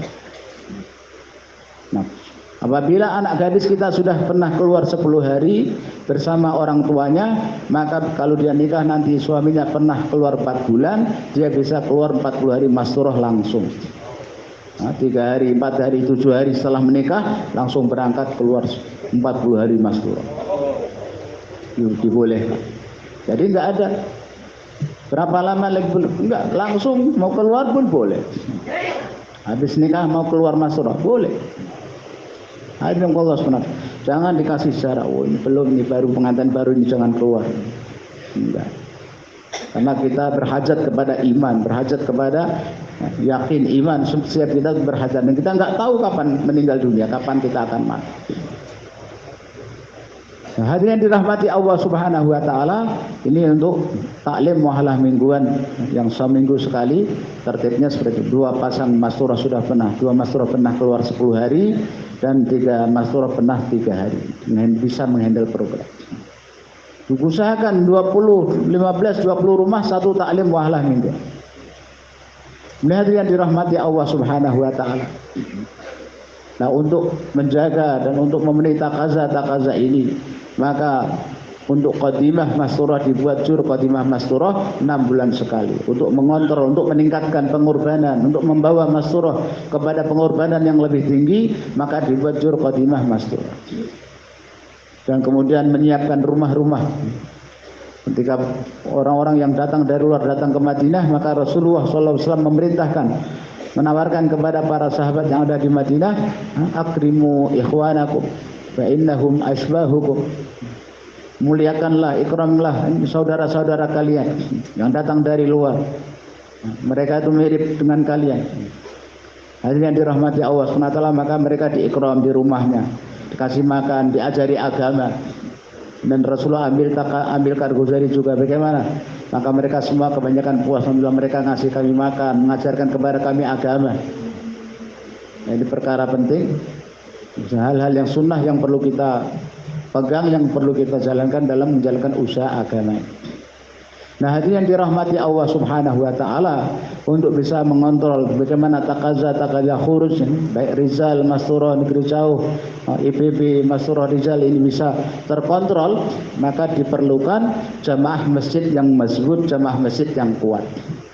Selama jamaah masjid tidak kuat, maka takaza ini tidak akan terpenuhi. Jadi asasnya adalah jamaah masjid, amal maqami. Sebagaimana di zaman Khulafaur Rasyidin, kalau mau tahu keadaan orang Islam nggak perlu datang satu-satu rumah. Bagaimana keadaan Islam di suatu daerah, nggak perlu mendatangi satu-satu rumah. Cukup ditanya bagaimana keadaan masjid kalian. Kalau masjidnya makmur, maka menunjukkan bahwa agama hidup di rumah-rumah mereka. Kalau masjidnya tidak makmur dengan amal dakwah, maka berarti rumah-rumah mereka kosong dari amal dakwah. Sahabat-sahabat cara untuk melihat suatu kondisi amal dakwah di suatu daerah, melihat masjidnya. Yang ditanyakan masjidnya, bagaimana masjid kalian? Masihkah kalian suka duduk-duduk di masjid? Masihkah kalian menghabiskan masa kalian di masjid? Masihkah kalian menghabiskan kebanyakan masa kalian di masjid? Selama kalian menghabiskan kebanyakan masa kalian di masjid, kalian berada di atas kebaikan. Jadi yang dilihat oleh para sahabat masjid. Untuk mengetahui keadaan suatu kampung, nggak perlu kita melihat masing-masing rumah satu, enggak. Masjidnya dilihat, hidup amal dakwah kuat apa tidak. Bila masjid makmur dengan amal dakwah, maka berarti rumah-rumah akan makmur dengan amal dakwah. Tapi kalau amal masjidnya lemah, maka rumah-rumah yang ada di sekitar masjid itu kosong dari amal dakwah. Jadi indikatornya itu ya dari masjid tadi. Kita bisa mengukurnya itu dari masjid, amal masjid. Amal masjidnya itu bagaimana? Untuk itu melihat kita perlu perkuat amal masjid. Yaitu apa? Kita menghabiskan, kita dikasih takaza menghidupkan masjid 24 jam. Menghidupkan masjid 24 jam. Dalam Sahih Muslim juga riwayat bahwa Nabi SAW duduk di atas mimbar habis sholat subuh, langsung beliau bicara bayan, ceritakan semua kejadian yang akan terjadi sampai hari kiamat, dari subuh sampai zuhur. Zuhur beliau turun dari mimbar hanya untuk sholat zuhur. Selesai sholat zuhur naik mimbar lagi, bicara lagi sampai asar. Asar pun beliau turun hanya untuk sholat asar. Selesai sholat asar naik mimbar lagi, bicara sampai maghrib. Berapa jam? Dari subuh sampai maghrib. memakmurkan masjid 24 jam. Pergi ke masjid, kemana saja hidupkan masjid, masjid yang dihidupkan. Sayyidina Ali radhiyallahu tadi ke Kufah, maka beliau mengumpulkan orang di masjid, mengajarkan agama di masjid. Para sahabat kemanapun mereka pergi, maka mereka mengajarkan ilmu agama itu di masjid, memakmurkan masjid. Untuk itu hadirin yang dirahmati Allah Subhanahu wa taala, kita cetak banyak ulama-ulama agar alim ulama ini memberikan waktunya untuk masjid sehingga masjid kita itu makmur dengan amal-amal tadi 24 jam. Senantiasa ada orang yang bisa dijadikan tempat bertanya tentang masail-masail itu. Itu hadirin yang dirahmati Allah Subhanahu wa taala, makmurkan masjid. Nabi SAW menghabiskan waktunya di masjid. Bani Saqif mereka baru masuk Islam, dibuatkan tenda di masjid. Ibnu Uthal, dia telah ditangkap oleh sahabat, dibawa kepada Nabi, diikat di masjid. Rasulullah setiap hari datang menawarkan masuk Islam, nggak mau. Dia nggak mau. Terus maunya apa? Yang kau bebaskan, saya tebus. Berapa tebusan yang kamu minta? Enggak. Sehari, 2 hari, 3 hari. Setelah 3 hari, waktunya 3 hari dilepas oleh Nabi. Setelah dilepas oleh Rasulullah SAW, maka akhirnya dia mandi, masuk ke masjid lagi, masuk Islam. Ibnu Uthal seperti itu. Jadi tawan, diikat di tiang masjid, melihat suasana masjid amal 24 jam, maka hatinya tergerak. Bani Saqif yang masuk Islam kan begitu. Rasulullah membuatkan untuk mereka kemah di dalam masjid, liyakuna araqqa, supaya hati mereka lebih lembut lagi untuk menerima ajaran-ajaran Islam, untuk menerima perintah-perintah Allah SWT. Di semua tawanan-tawanan pun diikatnya di masjid, penjara pun ditaruhnya di dalam masjid. Dengan melihat suasana amal 24 jam, maka hati mereka terkesan. Amal para sahabat, mereka membawa orang-orang di luar masjid ke dalam masjid. Hadirin yang dirahmati Allah Subhanahu wa taala. Itulah maksud kita jauhlah hari ini amar ma'ruf nahi mungkar. Amar ma'ruf nahi mungkar. Apa hubungannya dengan jauhlah? Hubungannya itu sangat kuat sekali. Karena bentuk amar ma'ruf nahi mungkar yang terkuat, yang tertinggi sebagai tanda iman yang paling kuat itu ya jauhlah itu. Kan marra minkum mungkaran falyughayyirhu biyadihi. Barang siapa yang melihat kemungkaran, hendaknya dia merubah dengan tangannya. Merubah dengan tangannya maknanya merubah dengan gerak, bergerak kita datang kepada orang. Nah, kita mendatangi mereka. Kita bawa mereka, ikram mereka. Maka jauhlah ini yang mulia, ini adalah bentuk amar ma'ruf nahi mungkar yang paling utama, yang paling tinggi itu jauhlah. Jalan datang kepada umat di luar masjid, bawa ke masjid, dudukkan dalam halaqah ta'lim. Sebagaimana dibuat oleh sahabat, Islis bina nu'minu billahi sa'a, kum bina nu'minu billahi sa'a, ta'al bina nu'minu billahi sa'a. Bangunlah, datanglah kemari, kita duduk sesaat untuk beriman kepada Allah Subhanahu wa taala. Itu yang dibuat oleh para sahabat, memang hidupkan masjid dengan amal 24 jam. Maka Allah Subhanahu wa taala, bila masjid kita makmur dengan 24 jam, amal maqami kuat, maka takaza intiqali akan dengan mudahnya tertunaikan. Jadi hadirin yang dirahmati Allah Subhanahu wa taala, amal maqami kuat, maka amal intiqali akan mudah ditunaikan. Amal intiqali akan mudah tercapai bila amal maqaminya kuat. Maka setiap kita fokus di maqami masing-masing, di masjid masing-masing. Jauhlah 1, jauhlah 2. Jauhlah Allah Subhanahu wa taala. Yang asas adalah jauhlah umumi. Jauhlah umumi. Maulana Said Ahmad Khan rahmatullahi mengatakan, 1 kali jauhlah khususi. 1 kali jauhlah khususi. Itu obatnya bisa diobati dengan jauhlah umumi 10 kali. Karena dalam jauhlah khususi itu kan ada iktiraf, ta'aruf, si fulan, ini si fulan, memperkenalkan, ada nama, ada kemasyhuran. Dalam jauhlah umum, dalam jauhlah khusus itu ada kemasyhuran. Nah, Dalam jaulah umumi nggak ada kemasyhuran, nggak ada orang tahu. Ya kan? Kalau satu orang jenderal keluar jaulah khususi, ya kan tahu ini jenderal yang datang ke polisi yang lain kan tahu.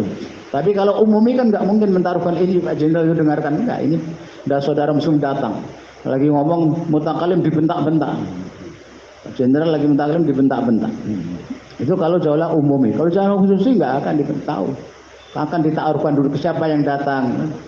Yang datang siapa? Akan ditaarufkan dulu, dikenalkan dulu.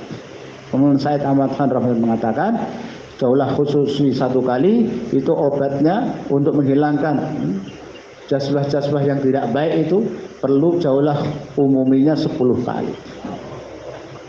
Baru bisa hilang itu semua ego-ego itu akan hilang. Hadirin dirahmati Allah Subhanahu wa taala. Karena kita hendaknya lebih banyak jaulah umuminya daripada khusus. Umumi datang tanpa kita ta'aruf, tanpa kita kenal, datang kepada orang-orang yang kita tidak kenal. Hadirin dirahmati Allah Subhanahu wa taala. Maka ini usaha rijal, usaha mastura. Satu bagian yang tidak kalah penting juga mustakbal kita, masa depan kita adalah para pelajar, mahasiswa dan santri. Pelajar, mahasiswa, santri ini adalah masa depan kita, mustakbal kita. Masa depan agama ini juga di tangan mereka. Pada anak-anak kita, baginda Nabi Shallallahu Alaihi Wasallam dari awal juga telah melibatkan anak-anak muda. Anak-anak muda dilibatkan, yang jadi imam anak muda, yang muadzin anak muda, kemudian jenderal-jenderal juga anak muda. Banyak anak muda yang dilibatkan, disibukkan oleh Nabi dalam takaza agama. Karena mereka mustakbal kita. Untuk itu hadirin dirahmati Allah Subhanahu wa taala. Karena mereka ada kesibukan yaitu belajar, maka bagaimana cara kerja?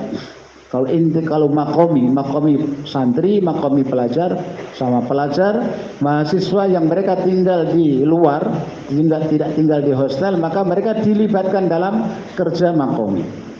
Ahbab hendaknya memikirkan betul sebagaimana kita sangat memperhatikan wusuli kepada orang-orang umum, orang-orang dewasa, pelajar mahasiswa hendaknya lebih kita perhatikan, kita wusuli mereka, libatkan mereka dalam amal makomi, musyawarah harian, taklim harian. Nah, amal makomi harian ini adalah untuk iman, membentuk iman, menjaga akidah. Karena hari ini sudah bukan hal yang rahasia lagi. Bagaimana agama telah mulai hilang dari sekolah-sekolah dan universitas-universitas. Nah, mereka sudah mulai berani mengkritik Al-Quran, mengkritik Nabi, bahkan mengkritik Allah Subhanahu wa taala. Kalau itu yang dilakukan oleh mahasiswa umum, ini mahasiswa agama kadang. Mahasiswa yang mendalami ilmu agama. Malah seperti itu. Hadirin yang dirahmati Allah Subhanahu wa taala. Sangat miris keadaan, sangat memprihatinkan. Agama mulai dihilangkan daripada kehidupan anak-anak kita. Maka solusinya kita libatkan mereka dalam amal maqam. Di sekitar kita pelajar mahasiswa, kita datangi mereka, wusuli mereka, libatkan dalam amal dakwah. Caranya seperti itu. Kalau mereka tinggal di hostel, maka hostel mereka kita jadikan sebagai tempat jaulah dua kita ke sana. Dan kita hidupkan satu tempat dijadikan sebagai masjid atau musola, kemudian kita hidupkan amal di sana. Dan libatkan mereka dalam amal tersebut. Amal dakwah. Santri juga sama, santri dilibatkan dalam amal makom. Nah, untuk menjelaskan perkara ini dibuat jur 2 kali. Dibuat jur dua kali. Awal tahun, akhir tahun. Untuk santri bulan Sya'ban, bulan Rajab, dan kemudian untuk awal tahun ya bulan Syawal, bulan Dzulqa'dah, bulan Dzulhijjah. Jur di akhir tahun itu adalah jur tashkil, tashkili jur untuk tashkil. Nah, sementara jur awal tahun adalah jur untuk menjelaskan kepada santri tentang bagaimana kerja amal maqam, karguzari. Tashkili jur, kemudian yang awal tahun karguzari jur karguzari. Dinamakannya jur karguzari, untuk karguzari. Jadi yang dirahmati Allah Subhanahu wa taala dalam jur santri ataupun pelajar. Kalau jur santri maka yang pertama adalah kargozari. Biasa taklim, diawalikan taklim, terus kemudian kargozari. Habis kargozari maka azaim, pembentangan takaza. Dalam jur pelajar mahasiswa yang pertama untuk awal tahun setelah liburan maka dibuat yang pertama adalah kargozari. Di masing-masing kampus, di masing-masing sekolahan ada amal apa di sana. Kemudian setelah itu diadakan azaim supaya mereka buat target untuk ngasih waktu, siapa yang bersedia untuk ngasih waktu harian, mingguan, bulanan. Tasbih. Setelah selesai nanti keluar 4 bulan.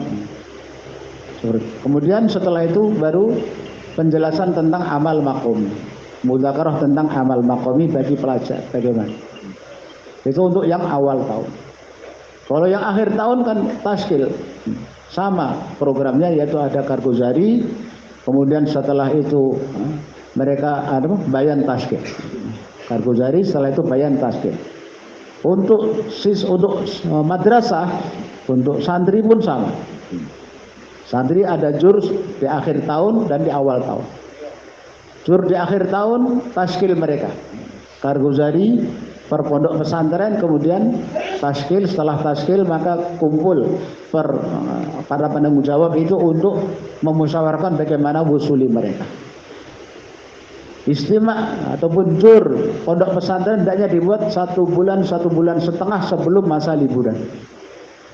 Cari waktu kosong untuk pelajar mahasiswa Sabtu Ahad, untuk santri hari Kamis Jumat, Kamis sore asar sampai isya ataupun pagi sampai menjelang Jumatan.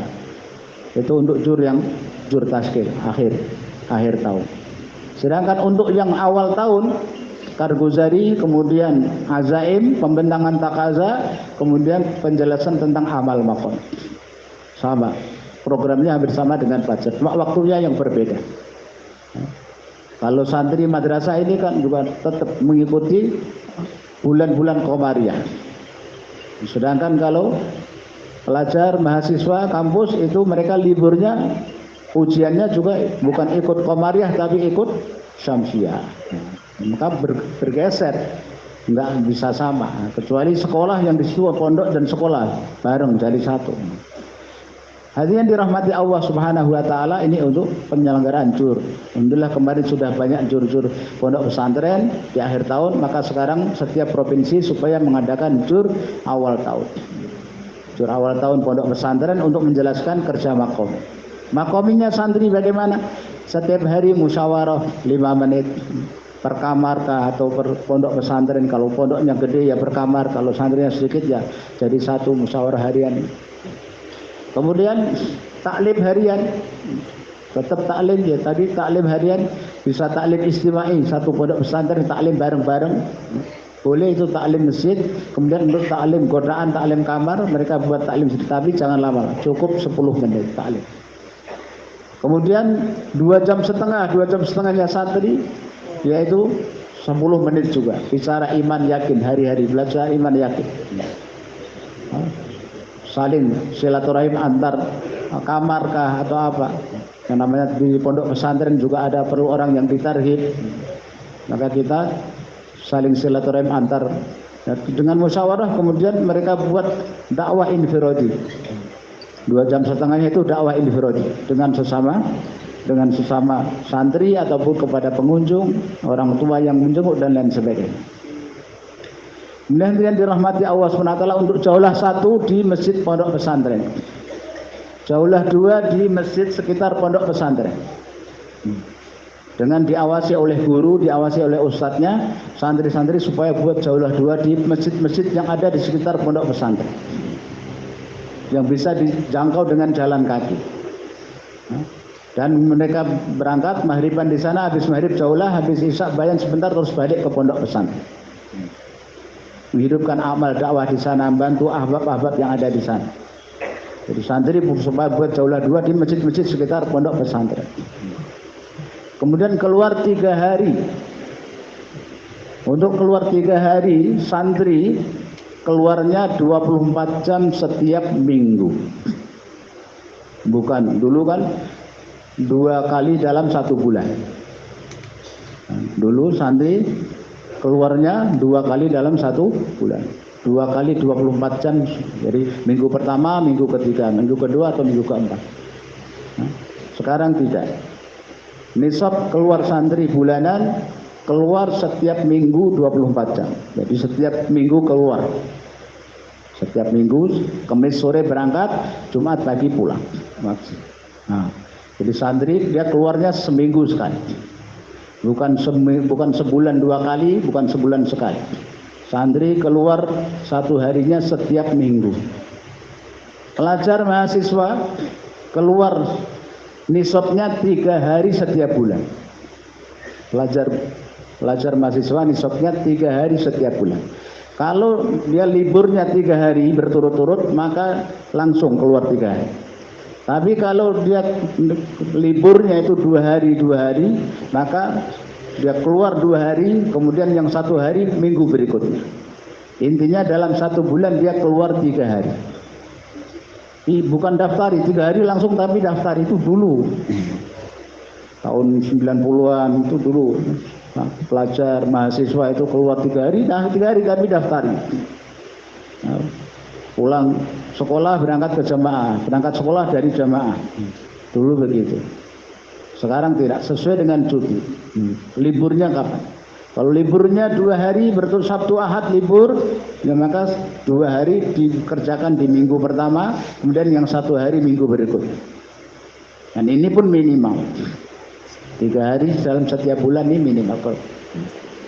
Jangan kurang daripada itu. Di taskil pelajar mahasiswa, mereka keluar bukan 1 hari lagi per bulan dulu. Kita nisabnya pelajar mahasiswa 1 hari dalam 1 bulan. Sekarang tidak. Nisab pelajar mahasiswa 3 hari. Hanya saja boleh dicicil sesuai dengan waktu liburnya. Hari liburnya berapa? Kalau liburnya Sabtu Ahad, ya Sabtu Ahad keluar 2 hari dulu minggu pertama. Yang 1 hari nanti minggu berikut. Dan mereka keluar dengan orang-orang lama. Didampingi oleh orang-orang lama. Jangan dibiarkan pelajar sendiri, semua mahasiswa, semua orang-orang anak-anak muda semua, tidak. Tapi hendaknya didampingi orang-orang lama pada penanggung jawab. Ini hadiah Allah SWT untuk pelajar mahasiswa. Dan kemudian mereka tadi ditaskil waktu liburan panjang untuk keluar setelah Allah SWT 40 hari 4 bulan setelah lulus.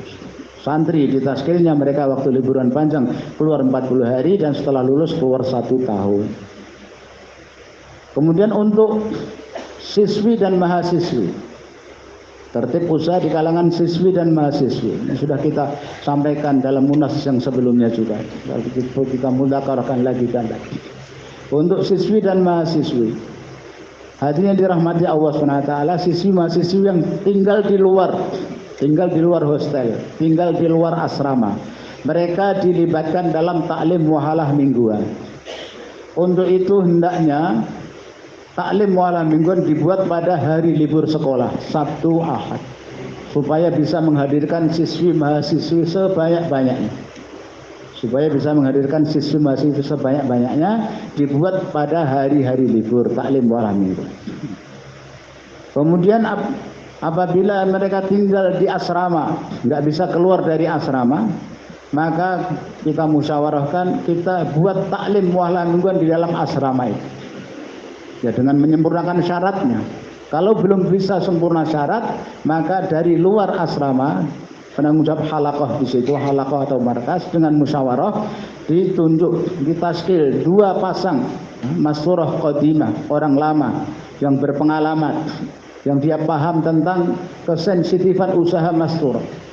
Kesensitifan usaha atas masturah itu sangat sensitif. Orang yang paham betul dan bisa menjaga, tidak menimbulkan fitnah. Maka betul-betul ditaskil orang-orang yang bisa menjaga tertib-tertib masturah untuk membuat taklim muhalah mingguan di dalam. Masuk ke dalam, buat taklim seperti taklim muhalah mingguan. Ada istidbal, taklim kitabi, mudzakarah 6 sifat, kemudian ada taskil. Buat seperti itu dalam 1 bulan 2 kali.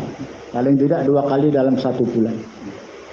Sampai terpenuhinya syarat sehingga mereka bisa buat taklim muhalah mingguan. Jadi caranya seperti itu, dimusyawarahkan.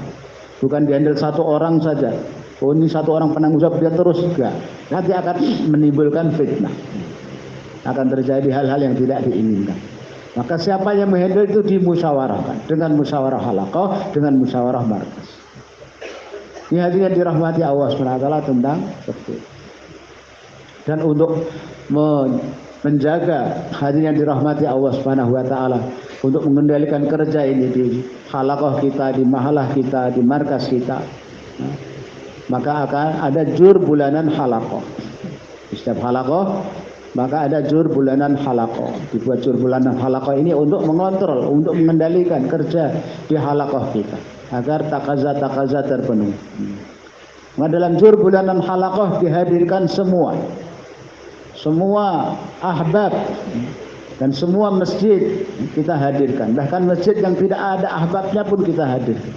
Kita mintai kargozari, absensi kargozari, pembentangan takaza, kemudian pembacaan kitab Hayatus Sahabah. Itu amalan dalam jur bulanan halaqah. Dibuat 3 jam sampai 4 jam pagi atau sore hari. Hadirin yang dirahmati Allah Subhanahu wa taala.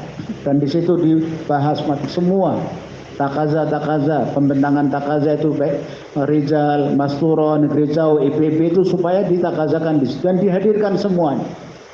Ahbab semua diwusuli.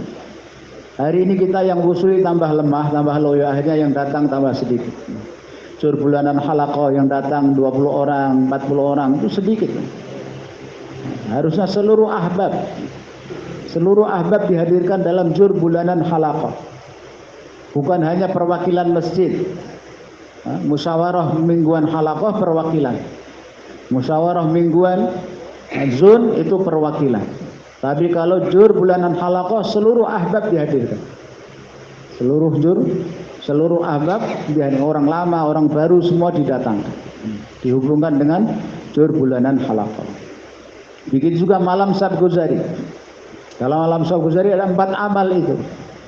Dan dihadirkan seluruh ahbab. Seluruh ahbab supaya hadir dalam malam Sabgozari. Maka perlu ada wusuli. Diingatkan lagi, diwusuli lagi. Hadirin yang dirahmati Allah Subhanahu wa taala. Maka ini amal apabila kita benar. Kemudian untuk menjaga dan pemenuhan takaza, maka dibuat istimewa. Istimewa ada tadi jur pesantren, ada jur pelajar sendiri. Tapi jur ulama, khusus ulama itu tidak ada. Ulama dihadirkan dalam jur pondok pesantren. Di situ mereka dihadirkan dan kemudian ditaskil. Taskil 1 tahun pertama, kedua, ketiga dari jur pondok pesantren itu. Ada ataupun dalam malam Sabgozari, ataupun dalam jur utama istimewa. Ada ulama, nanti ada majelis khusus ulama. Selain daripada itu tidak dianjurkan membuat jur khusus ulama. Ulama mendatangkan kemudian buat jur taskil mereka setahun, tidak. Bukan untuk itu. Hadirin dirahmati Allah Subhanahu wa taala, ulama ditaskilnya ya bareng dengan jur pondok pesantren tadi. Dalam pondok pesantren dihadirkan ulama-ulama juga, dalam bayan ada taskil 1 tahun juga. Maka untuk itu ada istimewa, sudah kita tetapkan 1 tahun jur qudama, 1 tahun istimewa umum.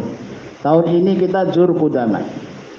Hadirin Allah Subhanahu wa taala, istimewa yang sukses, jur qudama yang sukses adalah yang banyak pengeluaran jamaah. Kesuksesan istimewa bukan dari bagusnya tenda, enaknya makanan, bagusnya fasilitas, tidak. Bagusnya tenda, enaknya makanan itu justru tanda kegagalan istimewa.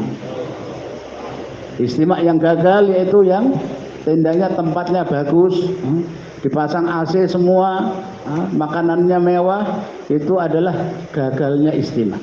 Istimewa gagal. Suksesnya istimewa yaitu yang tendanya sederhana, makanannya sederhana, nggak perlu mengumpulkan duit, nggak perlu mengumpulkan uang, itulah suksesnya istimewa. Istimewa yang sukses, tendanya orangnya kepanasan semua, nggak ada AC. Hadirin yang dirahmati Allah SWT, maka kita harus jaga ini. Usaha agama ini harus kita jaga supaya kita ini mahfud juga, supaya kita ini terjaga juga, maka kita jaga kesederhanaan dalam usaha kita. Semakin sederhana semakin sukses. Jamaah-jamaah akan banyak berangkat keluar jalan Allah Subhanahu wa taala.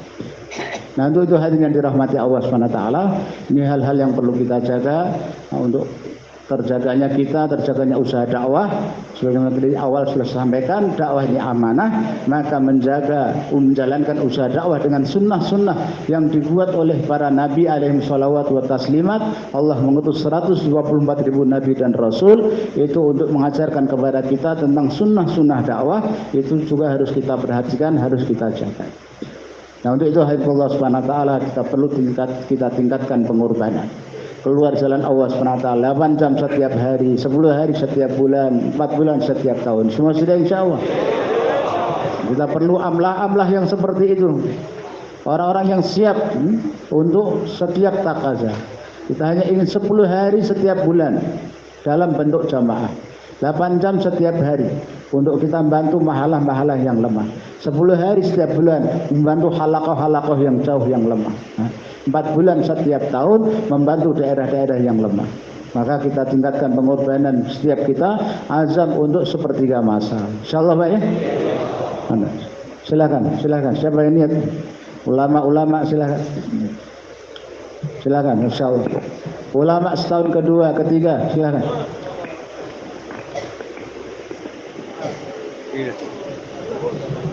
Ulama setahun kedua. Silakan. Masya Allah, taqabbalah. Catatkan ke provinsi masing-masing ya. Semoga Allah terima niatnya. Insyaallah. Kita perlu. Nanti besok masih ada takaza, pembentangan takaza. Akan banyak takaza.